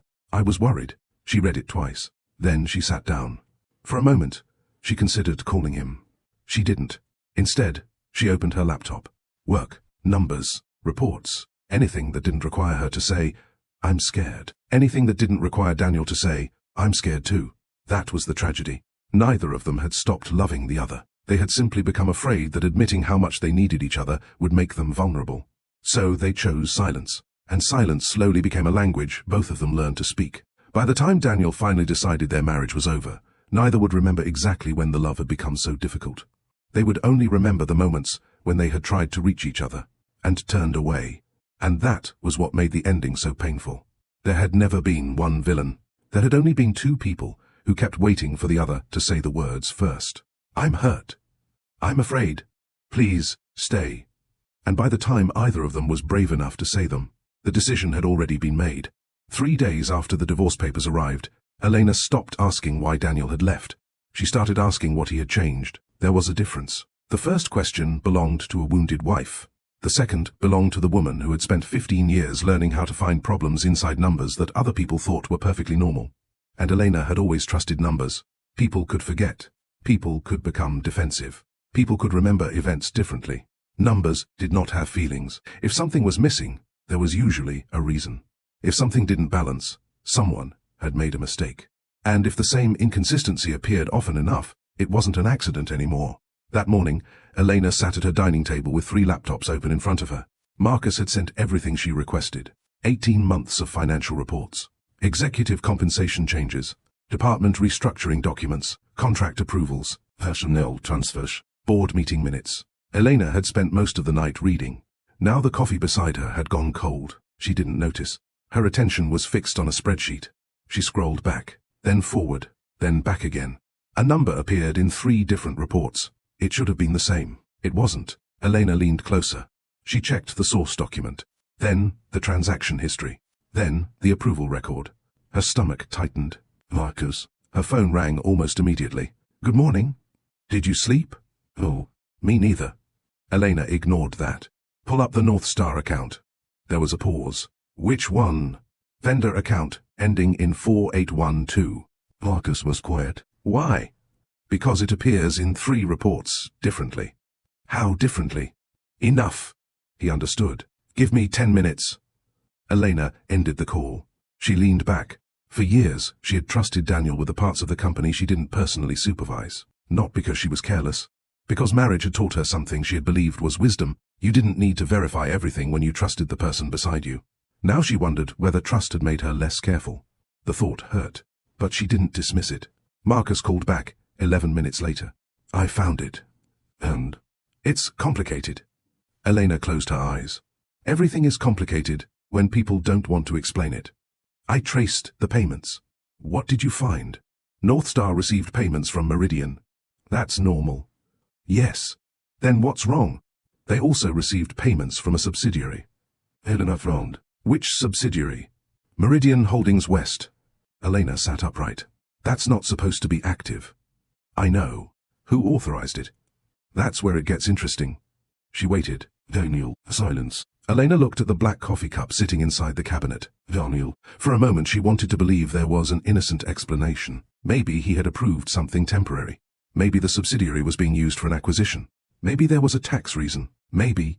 She stopped herself. Maybe was no longer enough. Send me everything. I already did. Marcus. Yes? Don't tell anyone what we're doing. He hesitated. Okay. And don't access anything you aren't authorized to access. I understand. Elena ended the call. She sat in silence. Then she opened the board minutes. One name appeared repeatedly. Richard Blake. The same board member who had once praised Daniel at the dinner where Elena had felt invisible. She kept reading. Richard had recommended restructuring. Richard had recommended Michael Carter. Richard had pushed for reducing Elena's authority. And Richard had approved the creation of Meridian Holdings West. Elena's pulse quickened. She opened another document. A consulting agreement. Then another. She saw something she hadn't expected. Michael Carter was connected to the subsidiary. Not directly. Through a consulting firm. Elena stared at the screen. This was no longer about her divorce. Something had been happening inside the company. Something she hadn't seen because she had been too busy trying to save a marriage that had already become emotionally distant. The irony wasn't lost on her. She had spent months asking Daniel, why don't you tell me what's happening? And now she was discovering that there were things he had perhaps been trying to protect her from. Or things he had simply chosen not to tell her. She needed to know which. At 10:30 Marcus arrived at the penthouse. Elena had asked him to come in person. He carried 2 folders. She pointed toward the table. Is it? Marcus placed the folders down. I found more. Show me. He opened the first. The restructuring proposal was prepared 4 months before Daniel announced it. Elena's eyes narrowed. 4 months? Yes. Who wrote it? Richard's consulting team. And Daniel? He reviewed it. Did he approve it? Marcus nodded. Yes. Elena stared at the document. What about my position? Marcus turned the page. They plan to move you into an advisory role. She looked up. Advisory? Essentially. So, I would keep the title, but lose authority. Yes. Why? Marcus hesitated. There's a reason. What? He slid another page toward her. Elena, read it. The document contained notes from a private board discussion. One sentence had been underlined. Elena's continued operational authority presents an obstacle to the company's next stage of growth. She read it again, then again. Her face remained calm, but Marcus knew her well enough to see the hurt. An obstacle, she whispered. That's what they called you. Elena closed the folder. For several seconds, she said nothing. Then she laughed softly. Marcus frowned. What's funny? I spent 15 years helping them solve problems. She looked at the document. And now I'm the problem. Marcus didn't answer. Elena stood and walked toward the window. The city stretched below her. She remembered the tiny office, the folding tables, the broken printer, Daniel eating takeout at midnight. She remembered all the things she had sacrificed. She remembered the first time an employee called her Mrs. Brooks and then corrected himself. Sorry, Ms. Brooks. She had laughed. She had never cared about the title. She cared about the work. But now she realized something. People had been rewriting the history of that work while she was still doing it. And Daniel had allowed it. That hurt. Not because he had fired her, because he had known. Do you think Daniel knew all of this? Marcus asked. Elena turned. Yes. You think he was involved? I think he signed the documents. That's not the same thing. No. She looked at him. You're right. Marcus nodded. Elena returned to the table. I don't want assumptions. Then what do you want? The truth. Marcus looked at her. From Daniel? Eventually. Should we call him? Elena stared at the phone. No. Why? Because if I call him angry, I'll hear what I already believe. Marcus understood. So what do you want to do? Elena closed the folder. Find out what actually happened. By noon, Elena had created a list. Not a revenge list, a fact list. Who approved the restructuring? Who recommended Michael? Who created the subsidiary? Who authorized the payments? Who knew? Who benefited? Who remained silent? She wrote each question by hand. Marcus watched. You know what this looks like. What? An investigation? Elena looked at the page. It is. Are you planning to take the company back? She paused. I don't know. Then what are you planning? Elena looked at him.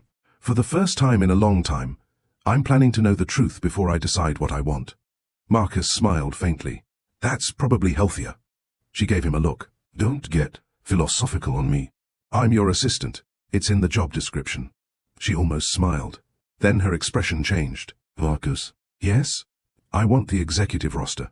You already have it. I want the people who were in the company when Daniel and I started. He understood. Why? Because I need to know who remembers. That afternoon, Marcus contacted former employees. Some were surprised to hear from Elena. Some were hesitant. One agreed to meet immediately. Her name was Grace Whitmore. Grace had been Meridian's 4th employee. She had stayed for 11 years before leaving to care for her mother. Elena remembered her. Grace had been there when Elena and Daniel had worked from folding tables. She had watched them argue. She had watched them laugh. She had seen their marriage begin. She had also seen it change. They met at a quiet cafe. Grace stood when Elena approached. Oh, Elena. They hugged. For a moment, neither spoke. Then Grace pulled back. I heard. Elena nodded. Everyone has. I'm sorry. Thank you. They sat. Grace looked at her. You look tired. I am. Are you angry? Elena thought about it. Yes. At Daniel? Partly. Grace waited. Elena looked out the window. I'm more angry at myself. Why? Because I don't know how I missed so much. Grace shook her head. You didn't miss everything. What did I miss? Grace looked down at her coffee. You stopped looking. Elena frowned. At what? At him. The words landed harder than Elena expected. Grace continued. Daniel changed. You changed. The company changed. But both of you kept acting like the only thing that needed attention was the business. Elena swallowed. Did he stop loving me? Grace looked directly at her. I don't know. Did I stop loving him? I don't know. Then what do you know? Grace smiled sadly. I know you both stopped asking. Elena looked down. Grace reached across the table. You want to know what I remember? Elena nodded. You two used to disagree all the time. Elena smiled faintly. We still did. No. Grace shook her head. Not like before. She paused. Back then, when Daniel was wrong, you'd tell him. I still did. But he listened. Elena became quiet. Grace continued. And when you were wrong, he told you. Elena smiled. I was rarely wrong. Grace laughed. There she is. For the first time that day, Elena laughed. Then, Grace's expression became serious. You two didn't stop loving each other overnight. Elena waited. You stopped making room for the version of each other that needed to be heard. Elena looked away. Outside, people walked past the cafe. Cars moved through the intersection. Life continued. Grace reached into her purse. She pulled out an old photograph. Elena stared. It was from the company's early days. 6 employees, 2 folding tables. Daniel standing in the middle. Elena beside him. Everyone was smiling. Elena touched the photograph. I remember this. Grace smiled. Do you remember what happened after? Elena shook her head. Grace looked at her. That's the part you need to remember. She placed the photograph on the table. The day this picture was taken, Daniel told everyone something. What? Grace hesitated.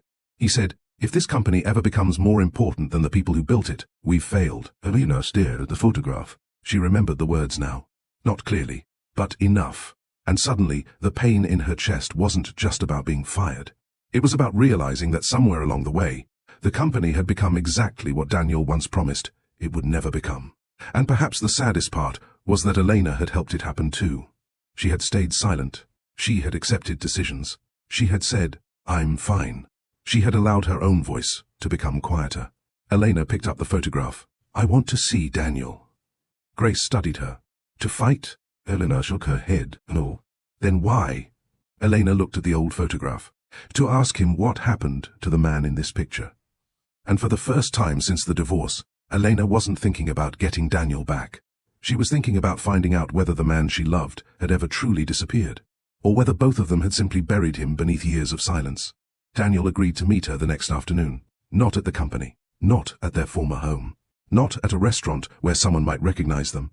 He chose the small coffee shop where they had once spent an entire Saturday morning arguing over the company's first 5-year plan. Elena remembered the place immediately. That was the strange thing about memory.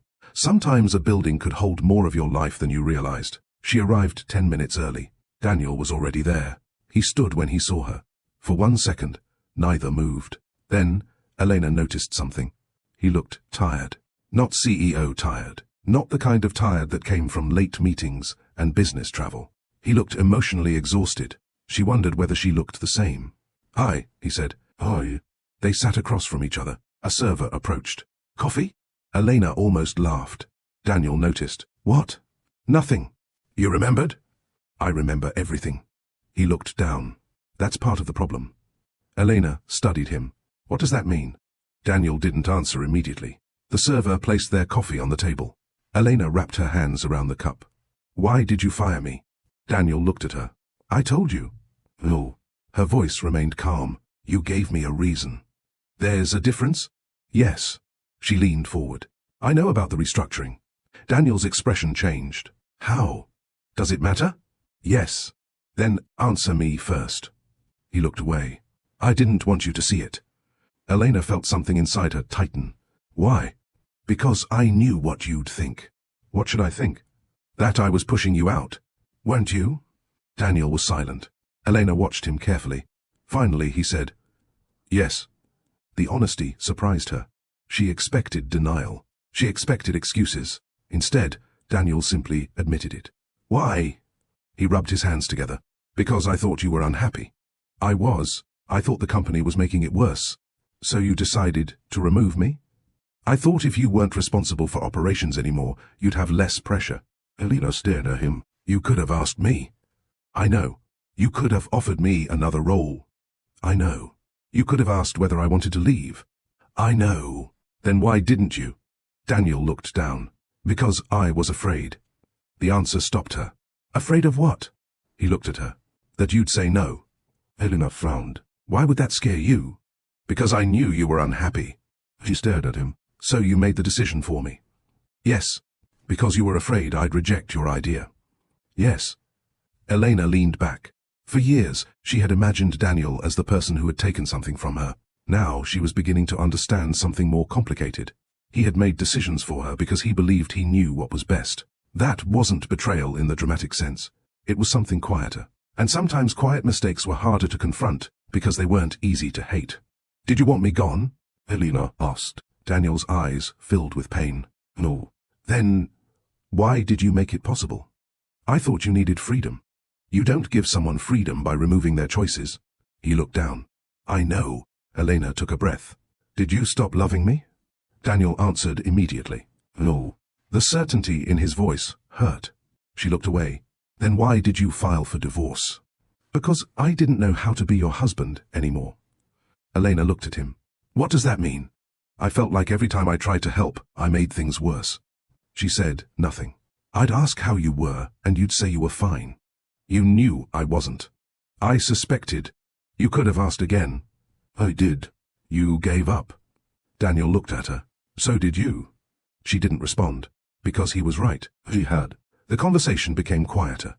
Daniel told her about the nights he had wanted to talk, about the times he had sat in the car outside their house because he didn't know whether going inside would lead to another argument. He told her about the restructuring meetings. He admitted that Richard had pushed hard for reducing Elena's authority. He said you were too emotionally involved in the company. Elena frowned. "Emotionally involved?" Daniel nodded. "He said your decisions weren't objective." "And you believed him?" "Not completely." "But enough." Daniel didn't answer. Elena looked down. That hurt. Not because Richard had said it. Because Daniel had heard it and hadn't defended her. "Why?" Daniel swallowed. "Because part of me believed it too." She looked at him. "Explain." "You were tired all the time." "So were you." "You were angry." "So were you." "You stopped enjoying the work." "So did you." He nodded. I know. They looked at each other. For the first time, neither was pretending. They had both changed, and they had both noticed. They simply hadn't known how to say it. Daniel reached into his briefcase. He pulled out a document. I want you to see this. Elena took it. It was an old company memo. She recognized the letterhead immediately. Their first year. She read it. It was a note Daniel had written to the employees. At the bottom were 2 signatures, Daniel's and Elena's. The message said, "We will never build a company by making people feel replaceable." Elena stared at it. Daniel spoke quietly.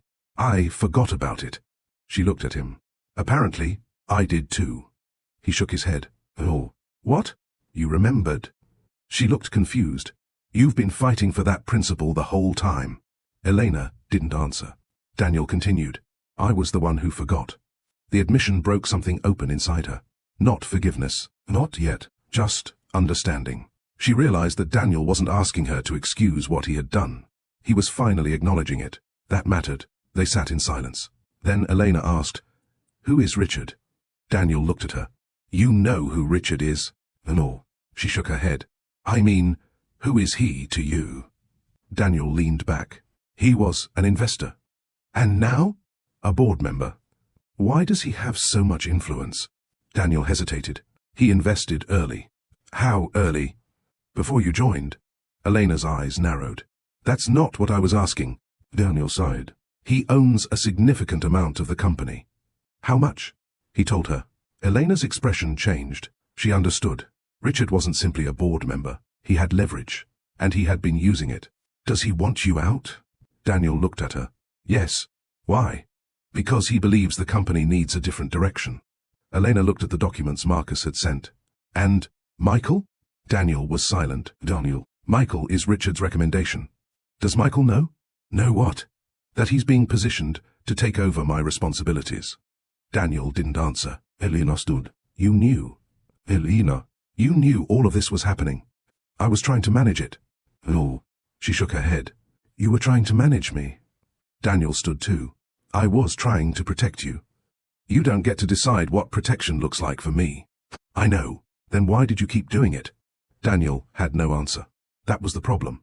He had spent years believing love meant solving problems for Elena. She had spent years believing love meant tolerating Daniel's decisions.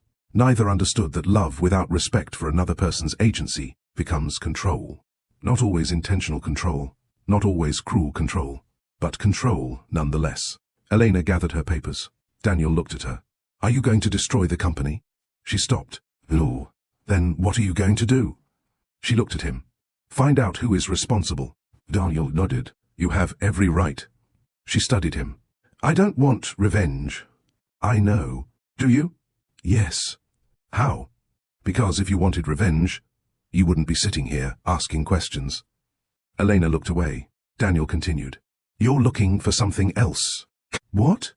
Proof that you weren't wrong to believe in us. Her eyes filled. She looked at him. Maybe. Daniel swallowed. You weren't wrong. She stared at him. We loved each other. Yes. We built something. Yes. And then we stopped knowing how to protect it.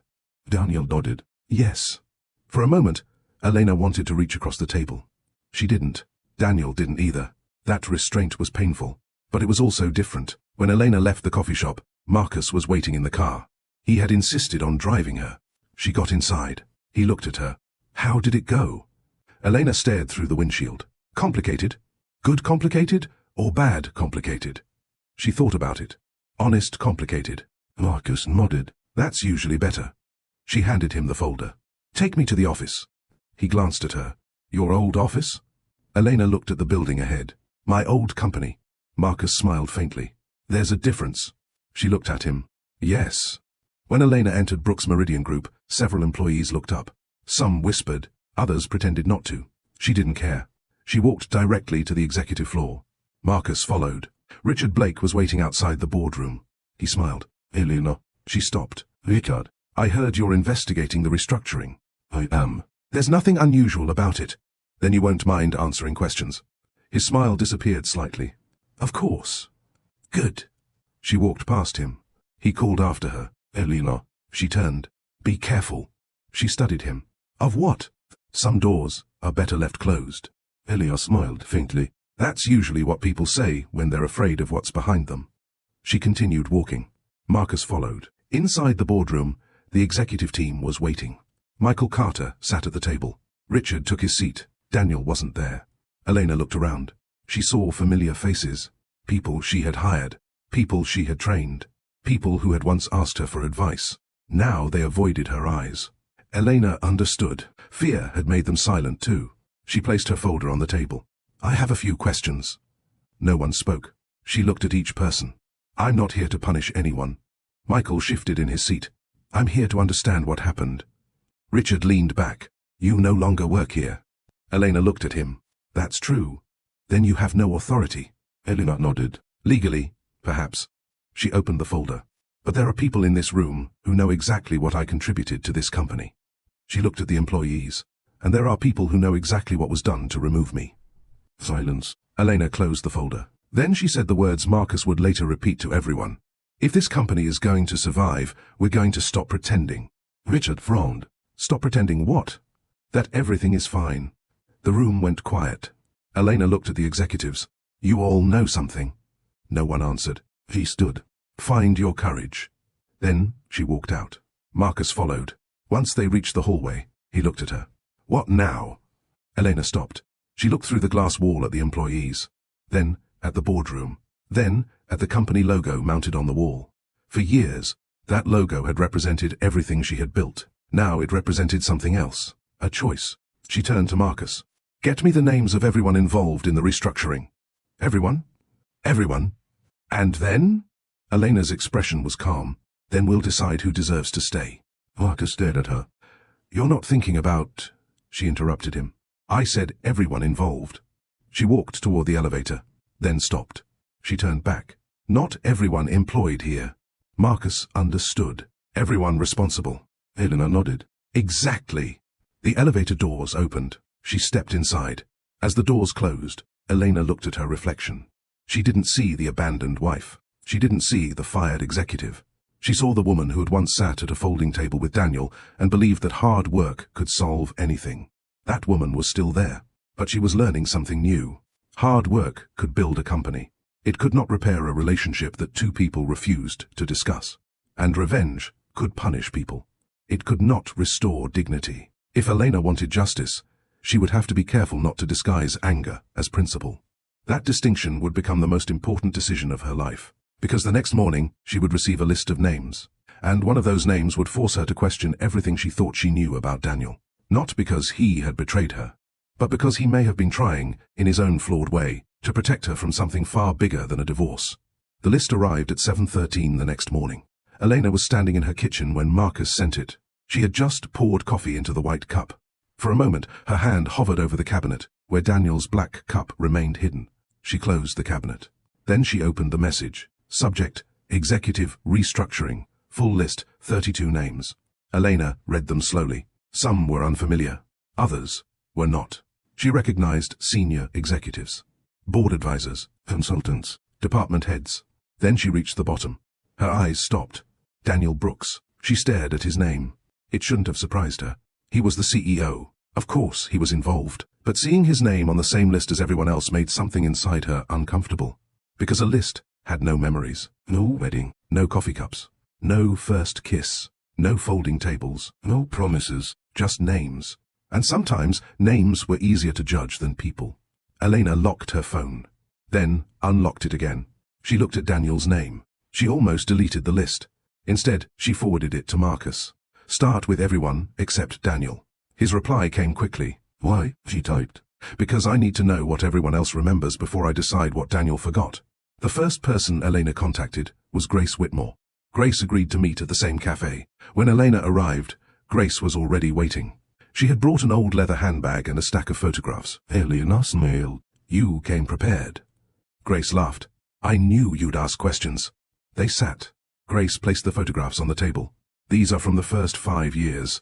Elena picked up the first. The old office. The folding tables. The terrible carpet. Daniel was standing beside a whiteboard. Elena was holding a stack of papers. 6 employees stood around them. Everyone looked exhausted. Everyone looked happy. Elena smiled. We were so young. Grace nodded. You were. What happened? Grace studied her. To the company? To us. Grace was quiet. You really want to know? Yes. Even if you don't like the answer? Especially then. Grace nodded. Then I'll tell you what I remember. Grace remembered the beginning differently. She remembered Daniel being ambitious, but she also remembered him being afraid. He didn't want to fail, Grace said. He told me that. He told everyone. Elena smiled. He was never subtle. Grace laughed. Oh. Then her expression softened. But he trusted you. Elena looked at the photograph. I know. No. Grace shook her head. You don't. Elena looked up. Grace continued. Daniel didn't just trust your work. He trusted your judgment. What changed? I don't know. You're avoiding the question. I'm not. Grace took a sip of coffee. I think both of you changed. Elena looked down. How?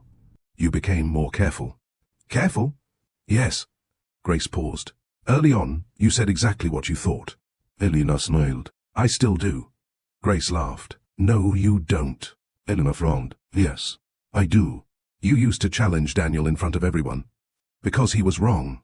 And he loved it. Elena's expression softened. He did. Later, you started waiting until you were alone. Elena thought about it. Grace continued. Then, eventually you stopped saying it at all. Elena stared at her. When? Grace shook her head. I can't give you a date. Why not? Because that's not how these things happen. She leaned forward. You didn't wake up one morning and become quiet. Elena listened. You became quiet one conversation at a time. The words stayed with her. Did Daniel become different? Elena asked. Grace nodded. Yes. How? He became more afraid. Of what? Failure. Elena smiled sadly. He was always afraid of failure. Not like later. Grace looked toward the window. When the company got bigger, there was more to lose. Elena nodded. Money. Reputation. Jobs. Investors. Exactly. Grace looked at her. And you. Elena froze. Me. Yes. Why me? Because you were the one person who could tell him no. Elena laughed softly. I told him no all the time. I know. Grace smiled. That's why he trusted you. Elena looked at the photograph again. Then Grace said, until he became afraid that you would leave. Elena's eyes lifted. Why would he think that? Grace hesitated. Because you started talking about wanting your own life. Elena frowned. When? Before you became T.O. I never said I wanted to leave him. I didn't say you did. Grace looked directly at her. I said he was afraid you might. Elena remembered. Years ago, she had mentioned taking a sabbatical. She had been exhausted. She had told Daniel, I want to remember who I am outside this company. He had smiled. Take a month. She had laughed. I mean it. I know. Would you be okay? Of course. But perhaps he hadn't been. Perhaps he had heard something she never intended. Maybe he heard, I want a life without you, when she meant, I want to remember myself. Elena leaned back. Why didn't he ask? Grace smiled sadly. That's the question, isn't it? The second person Elena met was Robert Ellis. Robert had been the company's first accountant. He was now retired. He agreed to meet her at a diner near his home. When he saw her, he smiled. Mrs. Brooks. Robert. He hugged her. Then he looked at her face. I heard. Everyone keeps saying that. Because everyone is sorry. Elena sobbed. Robert looked at her. Are you angry? Yes. Good. She raised an eyebrow. Good? Anger means you still care. About what? Yourself. Elena smiled. I don't know if that's true. Robert shook his head. It is. He pulled an old notebook from his bag. Elena recognized it immediately. What's that? Your first accounting book. She laughed. You kept that? I keep everything. You learned from me. Exactly. He opened it. Inside were handwritten numbers. Elena's handwriting. Daniel's handwriting. Notes. Correction. Question. Robert pointed at one page. Remember this? Elena looked. She did. The first payroll crisis. Robert smiled. Daniel wanted to delay payroll. I remember. You told him no. I did. Then you found the money. I did. Robert closed the notebook. That's what you don't understand. What? You saved that company more times than Daniel remembers. Elena looked at him. Daniel knows. Does he? She hesitated. Robert sighed. Success changes memory. How? People remember the person standing at the podium. He tapped the notebook. They forget the person fixing things behind the curtain. Elena looked down. Daniel isn't a bad man. I didn't say he was. But he hurt me. Yes. He made choices without me. Yes. He allowed people to erase my contribution. Robert nodded. Yes. Elena looked at him. Then why do you keep defending him? I'm not. He leaned closer. I'm explaining him. She was quiet. There is a difference. Robert told her something Elena had never heard. 2 years before the divorce, Daniel had privately asked him for advice. What kind? About you. Elena's heart tightened. What did he ask? Robert looked uncomfortable. He asked whether you were unhappy. She stared. What did you say? I told him yes. Her expression fell. But I also told him why. Why? Because you weren't being heard. Elena looked down. Robert continued. I told him he needed to talk to you. What did he say? He said he was afraid. Afraid of me? Oh, Robert paused. Afraid of losing you. Elena closed her eyes. That answer hurt. Because she had spent months believing Daniel didn't care enough to fight. Now she was discovering that perhaps he cared so much that fear had made him cowardly. Fear didn't excuse his choices, but it explained them, and explanations were dangerous. They made hatred harder. That evening, Elena returned home. She opened the cabinet. She took out Daniel's black coffee cup. For a moment, she simply held it. She remembered his hands, his voice, the mornings when they had rushed out the door, the mornings when they had stayed in bed, the mornings when he had kissed her forehead before leaving. She remembered the first morning after their wedding. Daniel had made coffee. It had been terrible. She had complained. He had said, then make your own.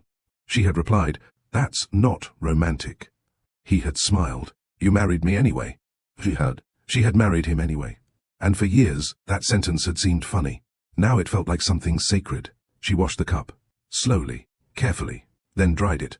She didn't put it back in the cabinet. She placed it beside her own. Not because she had forgiven him, not because she wanted him back, because she was tired of pretending that the memories were the enemy. They weren't. The memories were simply memories. What she did with them was her choice. The next morning, Marcus arrived with another folder. More names. Elena looked at him. Who? Former employees. How many? 7. Bring them in. All 7? 1 at a time, Marcus nodded. The first was a former receptionist, then a warehouse manager, then a regional director. Each person told a different version of the same story. Daniel had changed. Elena had changed. The company had changed. But none could point to one moment. The final person was a woman named Susan Carter.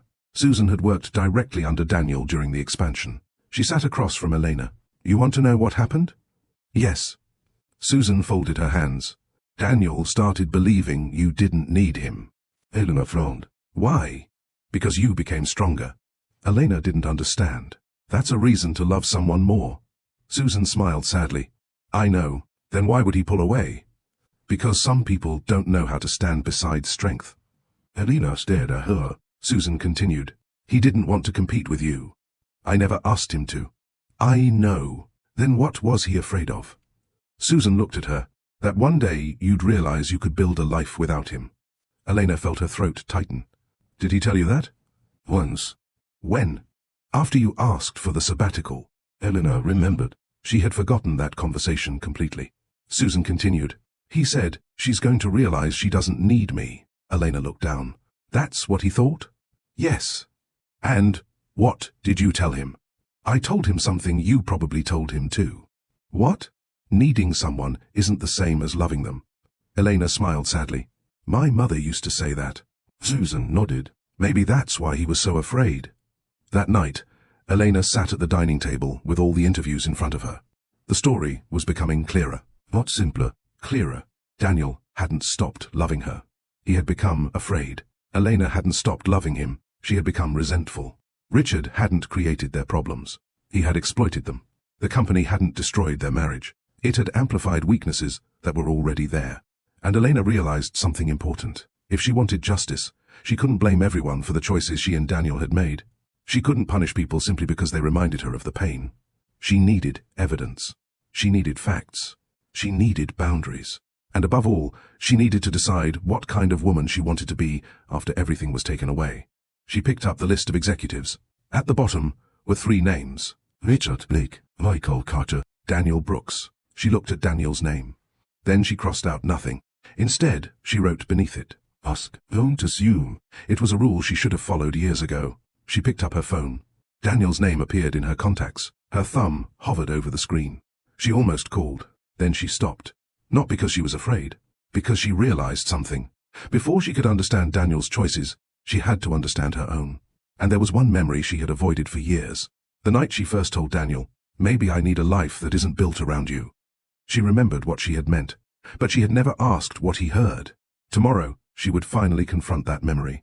And perhaps, in doing so, she would discover the moment their marriage had begun changing long before either of them realized it. The memory came back to Elena while she was standing in the shower.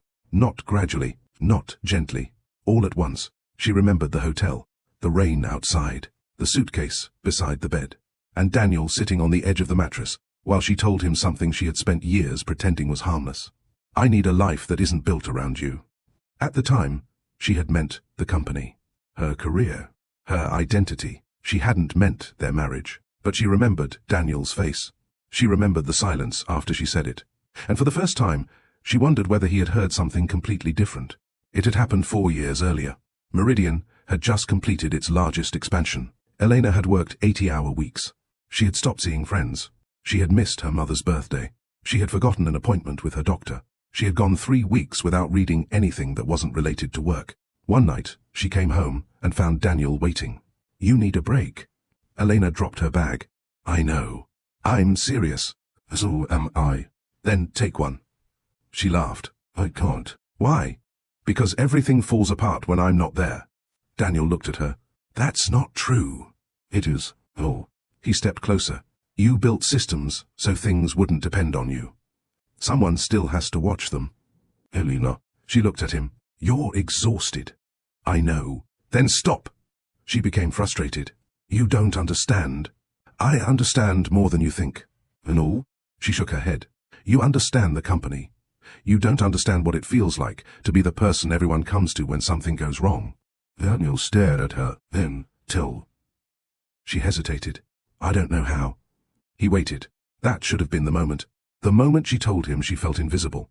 The moment she admitted she was afraid her entire identity had become connected to the company. The moment she asked him to help her find herself again. Instead, she said, I need a life that isn't built around you. Daniel went still. Elena noticed. She immediately tried to correct herself. I mean, the company. But it was too late. He nodded. I understand. She knew he didn't. She could have explained. She didn't. And that was the memory she had spent 4 years avoiding. Elena turned off the shower. She stood in the bathroom, water dripping from her hair. She stared at herself in the mirror. How many times had she told herself Daniel abandoned her? How many times had she replayed the same story? He stopped listening. He stopped caring. He chose the company. He chose the board. He chose everyone except her. But now, another possibility had entered the story. Maybe Daniel had been afraid she was already halfway gone. Maybe every time she said she was fine, he heard, I don't need you. Maybe every time he worked late she heard, you aren't important. They had been speaking, but they hadn't been communicating. There was a difference. That afternoon, Elena called Daniel. He answered, after the second ring. Elena, I need to ask you something. Okay. Do you remember the night I told you I needed a life that wasn't built around you? Daniel was silent. What did you think I meant? He took a breath. I thought you were telling me you wanted out. Elena closed her eyes. I wasn't. I know that now. Why didn't you ask? I was afraid. Of what? That you'd say yes. She leaned against the wall. I thought you didn't care. I cared too much. She laughed sadly. That's a terrible way to explain it. I know. Neither spoke. Then Daniel said, I should have asked. Yes. I should have listened. Yes. And I shouldn't have made decisions for you. Elena swallowed. No. I know. She sat down. For a few seconds, neither spoke. Then Daniel asked, Did you ever think I didn't love you? Elena answered honestly. Yes. Did you ever think I wanted to leave? He hesitated. Yes. They were quiet. The painful truth was finally sitting between them. Not as an accusation, as a fact. Both had been afraid. Both had made assumptions. Both had responded to things the other person had never actually said. Daniel? Yes? Did you know about Richard? He hesitated. Her expression tightened. How much? More than I told you. Why? Because I was trying to handle it. You were trying to handle everything. I know. And that's what destroyed us. Daniel didn't argue. I know. Elena looked down. Richard wanted control. Yes. He wanted me out. Yes. Why didn't you tell me? Because I thought you'd fight him. I would have. I know. Then why? Daniel's voice became quiet. Because I was afraid you'd choose the company over us. Elena stared at the wall. There it was. The truth. He had been trying to protect their marriage by making decisions that destroyed trust. She had been trying to protect herself by remaining silent. They had both been protecting the relationship from conversations that might hurt. And in doing so, they had hurt it anyway. The next morning, Elena met with Richard. He was confident, almost too confident. You don't work here anymore. I know. Then why are you here? To ask questions. He smiled. You always were thorough. Elena placed a folder on the table. North Star. His smile disappeared. She continued. Meridian Holdings West. Silence. Michael Carter. Richard leaned back. You've been digging. I've been reading. There's a difference. Yes. Elena opened another document. I know about the payments. Richard's expression hardened. They were legitimate. Some were. He said nothing. Some weren't. Richard stared at her. You have no authority to investigate this. No. Elena closed the folder. But I have every right to protect my reputation. Richard leaned forward. Your reputation isn't the issue. What is? Your relevance. Elena smiled. Thank you. He frowned. For what? For finally saying it. She stood. You didn't want me gone because I was incompetent. Oh. You wanted me gone because I knew how the company worked. Richard didn't answer. Elena nodded. That's what I thought. She walked toward the door. Richard called after her. Daniel chose this. She stopped. What? He could have fought us. Elena turned. But he didn't. That hurt. It was the final piece she needed. Daniel had not created the entire plan, but he had allowed it. He had made compromises. He had chosen silence. And now, he would have to live with that. So would she. Elena returned to the company one final time. She didn't enter through the executive entrance. She walked through the old employee entrance. She wanted to remember. The place had changed. The folding tables were gone. The old printer was gone. The cramped office was gone. But beneath everything, she could still see it. 6 employees, 1 borrowed printer, 2 folding tables, 2 people who believed they could build something together. Marcus met her near the hallway. What did you find? Enough. Are you going to take them down? Elena looked at him. No. He seemed surprised. No. No. Why? Because I don't want to spend the rest of my life proving they were wrong. She paused. I want to prove I can live without needing them to admit it. Marcus smiled. That's different. Very. She handed him a folder. These are the documents. He looked through them. What do you want me to do? Give everything to the appropriate investigators and attorneys. Marcus nodded. And the executives? Elena thought for a moment. Anyone who knowingly participated in wrongdoing should answer for it. And everyone else? Keep working. He looked at her. That's it?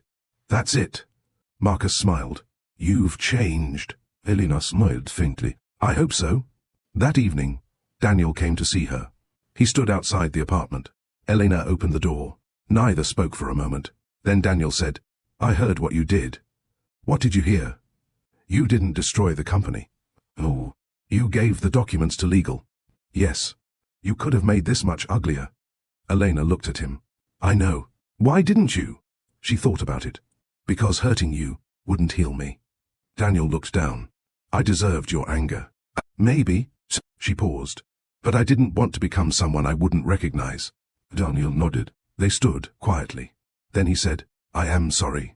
Elena looked at him. I believe you. That doesn't mean you forgive me. Oh, he nodded. I understand. She looked at him. And I'm sorry too. Daniel's eyes lifted. For what? For all the things I refused to say. He didn't interrupt. I thought staying quiet made me strong. She swallowed. It didn't. Daniel nodded. I thought working harder would make everything okay. He smiled sadly. It didn't. They looked at each other. For the first time in years, there was no argument waiting behind the silence. Do you regret marrying me? Daniel asked. Elena took a long breath. No. He looked surprised. I don't regret loving you. She paused. But I regret the parts of myself I lost, trying to keep everything together. Daniel nodded. I understand. I don't know if we'll ever be friends. I understand. I don't know if I'll ever forgive everything. I understand. She looked at him. But I don't hate you. His eyes became wet. Thank you. He turned toward the stairs. Then Elena called him, Daniel. He turned. She smiled faintly. You were never my whole life. He looked at her. You were a part of it. A painful smile appeared on his face. I know. He walked away. Elena closed the door. She stood there for a moment. Then she went into the kitchen. 2 coffee cups sat beside the sink. She smiled. She picked up both. She washed them. Not because she was waiting for Daniel to come home. Not because she wanted to pretend nothing had changed. Because she finally understood what the cups represented. One belonged to the past. One belonged to the present. And she could hold both without confusing them. She dried them, then placed them side by side. For years, Elena had believed moving forward meant forgetting. Now she understood. Moving forward meant remembering without allowing memory to control you. She turned off the kitchen light. And for the first time in years, the apartment didn't feel empty. It felt like hers. 3 weeks after Elena left Brooks Meridian Group, the company released a statement. There had been an internal restructuring. Several executives had resigned. An independent review had been initiated into certain financial arrangements. No names were mentioned. No accusations were made publicly. And Elena's name wasn't in the statement at all. For the first time in years, that felt like a victory. Not because she had been erased, because she no longer needed a company announcement to prove she had mattered. She was sitting in a small office across town when Marcus placed the newspaper on her desk. You made the front page. Elena glanced at it. Did I? He pointed. She read the headline. Meridian announces leadership changes after internal review. She folded the newspaper. Throw it away. Marcus laughed. You don't want to celebrate? No. Why? Because I'm tired of measuring my life by what other people print about me. Marcus smiled. He turned to leave. Then Elena stopped him. Marcus. Yes? Thank you. He looked at her. For what? For refusing to let me make a bad decision when I was angry. He smiled. You're welcome. She looked down at her desk. That day, I told you to fire everyone. I remember.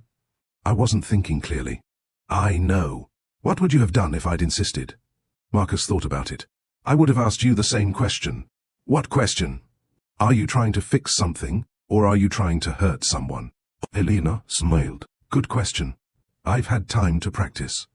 He left. Elena sat alone. She looked around the small office. It wasn't impressive. There were no glass walls, no marble floors, no executive conference room.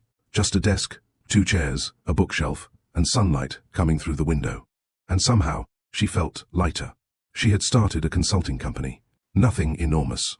Nothing designed to impress investors. She worked with small businesses that needed help organizing operations. People who reminded her of the company she and Daniel had once built. Sometimes she saw herself in them. Sometimes she saw Daniel. Sometimes she saw both. And she had learned something unexpected. She liked helping people without needing to own the outcome. One Friday afternoon, Daniel called. Elena looked at the phone. She almost ignored it. Then she answered. Hello. Hi. His voice sounded different, less rushed. How are you? I'm okay. He paused. I'm glad. What about you? I'm learning. She smiled faintly. That's vague. I know. What are you learning? Daniel took a breath. That, I don't know as much as I thought I did. Elena laughed softly. That's a good lesson. I've been seeing a counselor. She became quiet, not because she was shocked, because she was relieved. How is it? Uncomfortable. Good. Daniel laughed. That's what she says. She's probably right. There was silence. Then Daniel said, I wanted to ask you something. What? Would you meet me? Elena looked out the window. Why? I want to talk. We've talked. Not like this. She understood. He wasn't asking to discuss the company. He wasn't asking to negotiate the divorce. He wasn't asking her to come back. He simply wanted one conversation neither of them had known how to have while they were married. Okay, she said. Tomorrow? Where? That coffee shop. Elena smiled. The one where we argued about the 5-year plan? Yes, I'll be there. The next morning, Elena arrived early. Again, she wondered if she would ever stop doing that. Daniel was already waiting. He stood when she approached. You look good. So do you. He smiled. They sat.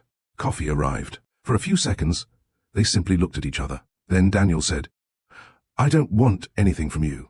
Elena nodded. Okay. I don't want you to reconsider the divorce. She nodded again. I don't want you to come back. Something inside her loosened, not because she wanted to return, because she understood what he was doing. He was removing pressure from the conversation. I'm listening, she said.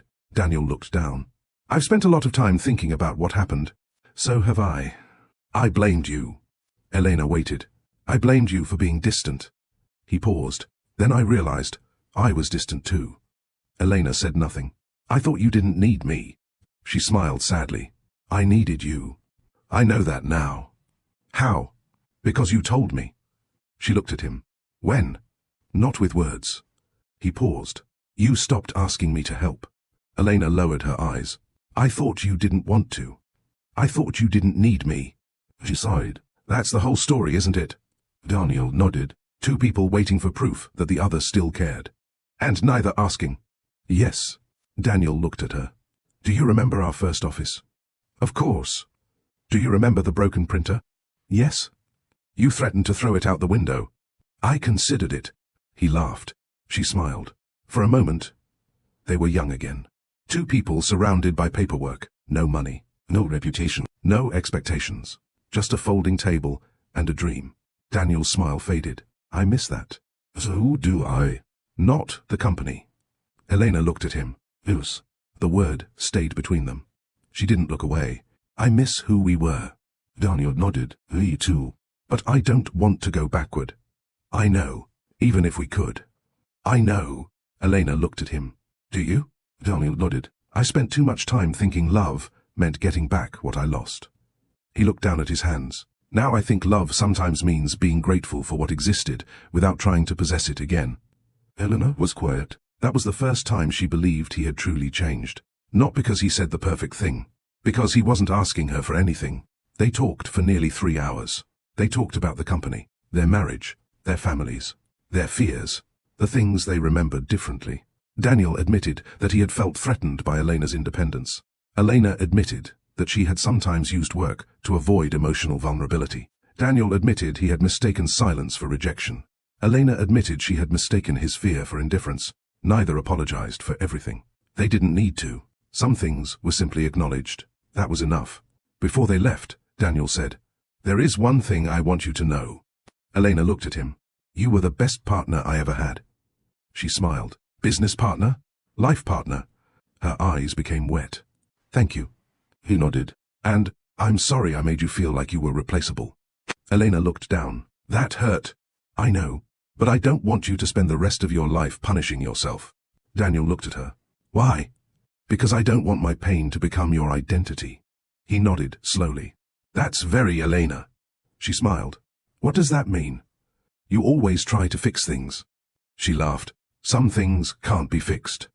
I know. Daniel reached for his coat. Elena picked up her bag. At the door, they paused. Daniel looked at her. Will I ever see you again?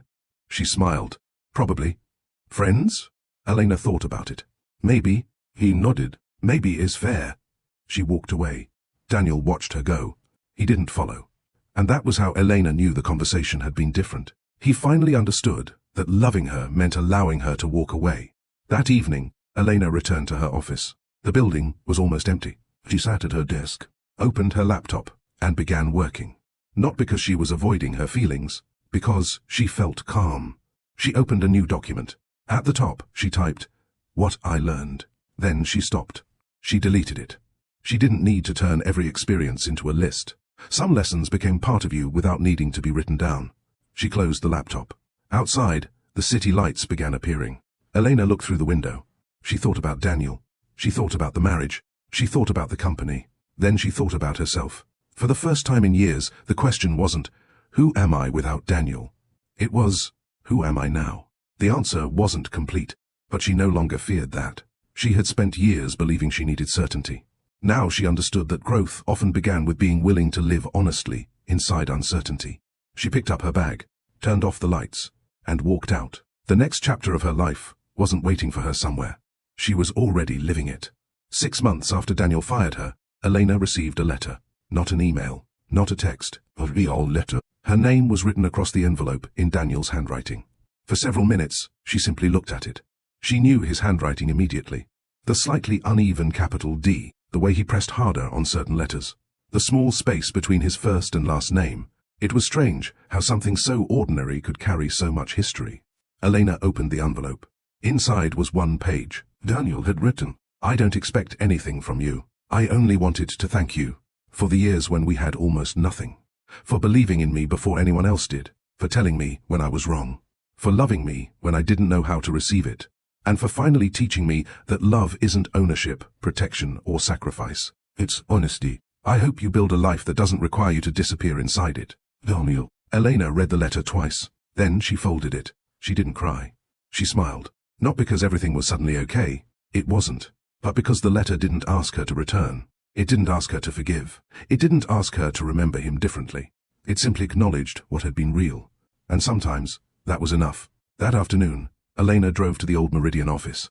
The company had moved years ago. The building was now occupied by another business. She parked across the street.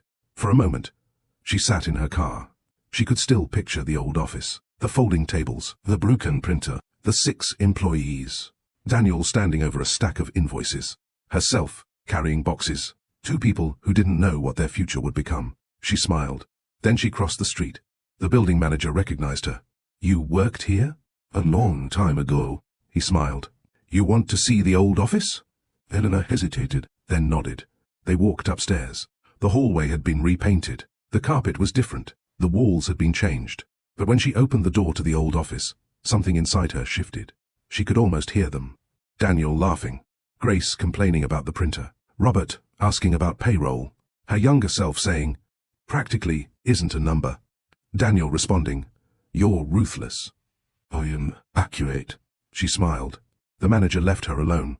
Elena walked to the window. This was where she had once stood beside Daniel and looked at the city. They had believed they were building a future. They had been. It just hadn't turned out the way they imagined. Elena touched the windowsill. For years she had believed a failed marriage meant the memories had failed too. Now she understood that wasn't true. Something could end and still have been beautiful. A relationship could become unhealthy without having been meaningless. A promise could be sincere when it was made and impossible to keep years later. People changed. Needs changed. Sometimes love changed too. That didn't make the beginning a lie. It simply meant the ending was real. When Elena returned to her car, she called Marcus. "Where are you?" "At the office. I need a favor." "Anything." "I want to meet the old employees." "All of them?" "As many as we can find." "Why?" Elena smiled. "Because I owe them something." "What?" "A thank you." 3 weeks later, Elena organized a small dinner. There were no cameras, no journalists, no business speeches, just old employees sitting around a long table. Grace was there. Robert was there. Marcus sat at the end. Even Daniel attended. Elena hadn't invited him. Grace had. For a second, Elena was surprised to see him. Then she smiled. "Hi, hi." Daniel sat several seats away.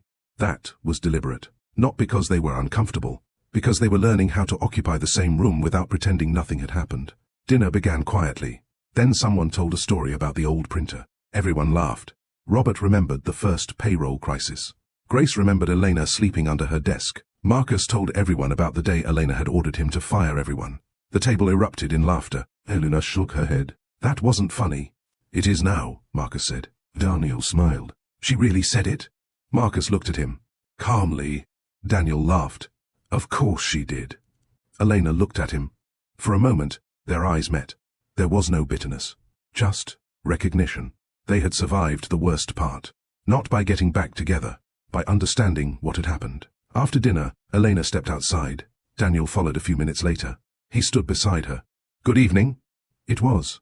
"They still love you." Elena smiled. "I love them too." Daniel looked toward the restaurant. "You built something good."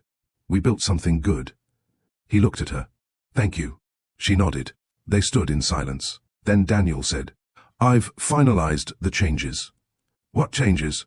"At Meridian." Elena looked at him. "I'm stepping down as CEO." She was surprised. "Why?" "Because I finally understand something." "What?" "I don't need to prove that I can carry everything." Elena smiled. That's a good lesson. He laughed. You're always going to say that, aren't you? Probably. He looked at her. I'm going to take some time. Good. Maybe start something smaller. Good. Maybe something that doesn't require 20 meetings a day. Now you're being unrealistic. He laughed. For a moment, they sounded like themselves again. Then Daniel became serious. Elena. Yes? I loved you. She looked at him. I know. I still do. She took a breath. I know. He nodded. I don't expect anything. I know. He smiled. That makes this easier. She looked at him. What? Letting you go. Her eyes filled. Daniel. I spent a long time thinking letting go meant admitting I lost. He looked toward the street. Now I think it means accepting that something can matter without belonging to you forever. Elena smiled through her tears. That's probably the wisest thing you've ever said. I've had a good teacher. She laughed. Then she hugged him. Not as his wife, not as his employee, not as the woman trying to save him, just as Elena. And Daniel hugged her back. Briefly, gently. Then they separated. Neither promised tomorrow. Neither asked for another chance. They simply walked back inside. Months passed. Elena's consulting business grew. Not into an empire. She didn't want one. She hired 12 employees. Then 13. When someone asked why she refused to expand faster, she smiled. Because bigger isn't always better. She remembered the woman she had once been. The woman who believed success meant carrying everything. Now she understood that success also meant knowing what not to carry. She took weekends off. She called her mother more often. She saw friends. She traveled. She learned how to sit alone without interpreting solitude as rejection. And sometimes she still thought about Daniel. Of course she did. Healing didn't erase memory. It simply changed the weight of it. One Sunday morning, Elena stood in her kitchen. Sunlight came through the windows. The city was quiet. She opened the cabinet. Inside were 2 coffee cups. The white one. The black one. She took them both out. For a second she smiled. Then she made coffee. She poured 1 cup for herself. The second cup remained empty. She carried her coffee to the balcony. The black cup stayed on the counter. She didn't hide it. She didn't throw it away. She didn't need to. That was the difference. For years, she had believed she had to choose between remembering Daniel and moving forward. Now she understood she could do both. She could remember the man who once made terrible coffee. The man who sat beside her at a folding table. The man who kissed her outside the office. The man who became her husband. The man who hurt her. The man who eventually learned to let her go. All of those Daniels were real. And all of those Elenas were real too. The woman who loved him. The woman who lost herself. The woman who became angry. The woman who wanted revenge. The woman who chose accountability instead. The woman who learned to forgive without forgetting. They were all her. She had nothing to be ashamed of. Her phone buzzed. A message from Daniel. Hope you're having a good morning. Elena smiled. She typed, I am. Hope you are too. She sent it. Then she put her phone down. No long conversation followed. It didn't need to. Some relationships don't need to return to what they were. They simply need to become honest about what they became. And that was the real meaning behind the 6 words that had once shocked an entire company. Fire every one of them. Elena had thought she was talking about employees. She wasn't. Not entirely. She was firing the version of herself that believed silence was strength. The habit of saying, I'm fine, when she wasn't. The fear of asking difficult questions. The belief that love meant sacrificing her identity. The need to be needed. The desire to punish people who had hurt her. The assumption that closure had to come from someone else's apology. She wasn't destroying the company. She was dismantling the beliefs that had kept her trapped inside a life she had outgrown. And perhaps that was the most important lesson of all. Sometimes the hardest person to forgive is yourself. For staying too long. For saying too little. For believing the wrong thing. For missing signs. For making mistakes. But self-forgiveness doesn't mean pretending those mistakes didn't matter. It means learning from them. Elena had learned. She knew now that love required communication. That silence could become resentment. That assumptions could destroy trust. That protection without communication could become control. That forgiveness did not require reconciliation. That accountability did not require revenge. And that losing someone did not always mean losing yourself. Sometimes, it was the moment you finally found yourself again. Elena finished her coffee. She looked through the glass doors at the black cup still sitting on the counter. She didn't need to wash it. She didn't need to hide it. She simply left it there. A memory, nothing more, and nothing less. Outside, the city continued moving. Cars passed. People hurried to work. Somewhere, someone was falling in love. Somewhere else, someone was learning how to let go. And Elena finally understood that life did not always give you the ending you imagined. Sometimes it gave you something quieter, something more honest, a chance to say it was real, it mattered, it hurt, and I'm still here. She picked up her cup, opened the balcony door, and stepped into the morning, not as Daniel Brooks's wife, not as the woman who had once been fired from her own company, not as the woman who had once shouted, "Fire every one of them."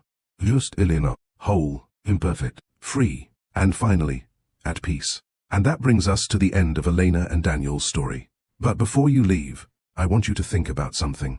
Have you ever loved someone so deeply that you started losing yourself just to keep the relationship alive? Maybe you've been Elena. Maybe you've been Daniel. Or maybe you've been both at different moments in your life. This story reminds us that love isn't just about staying. It's about communicating, listening, respecting boundaries, taking responsibility, and having the courage to tell the truth before silence turns into distance.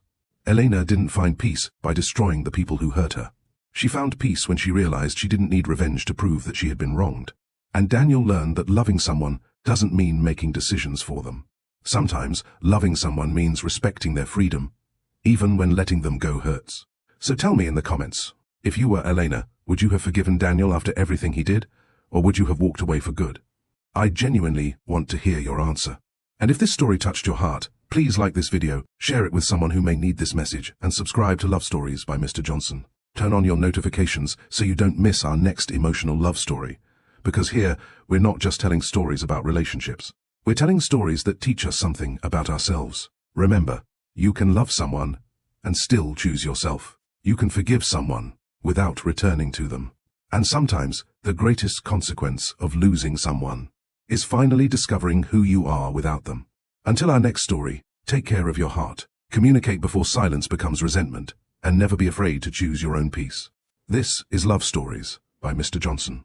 Thank you for watching, and I'll see you in the next story.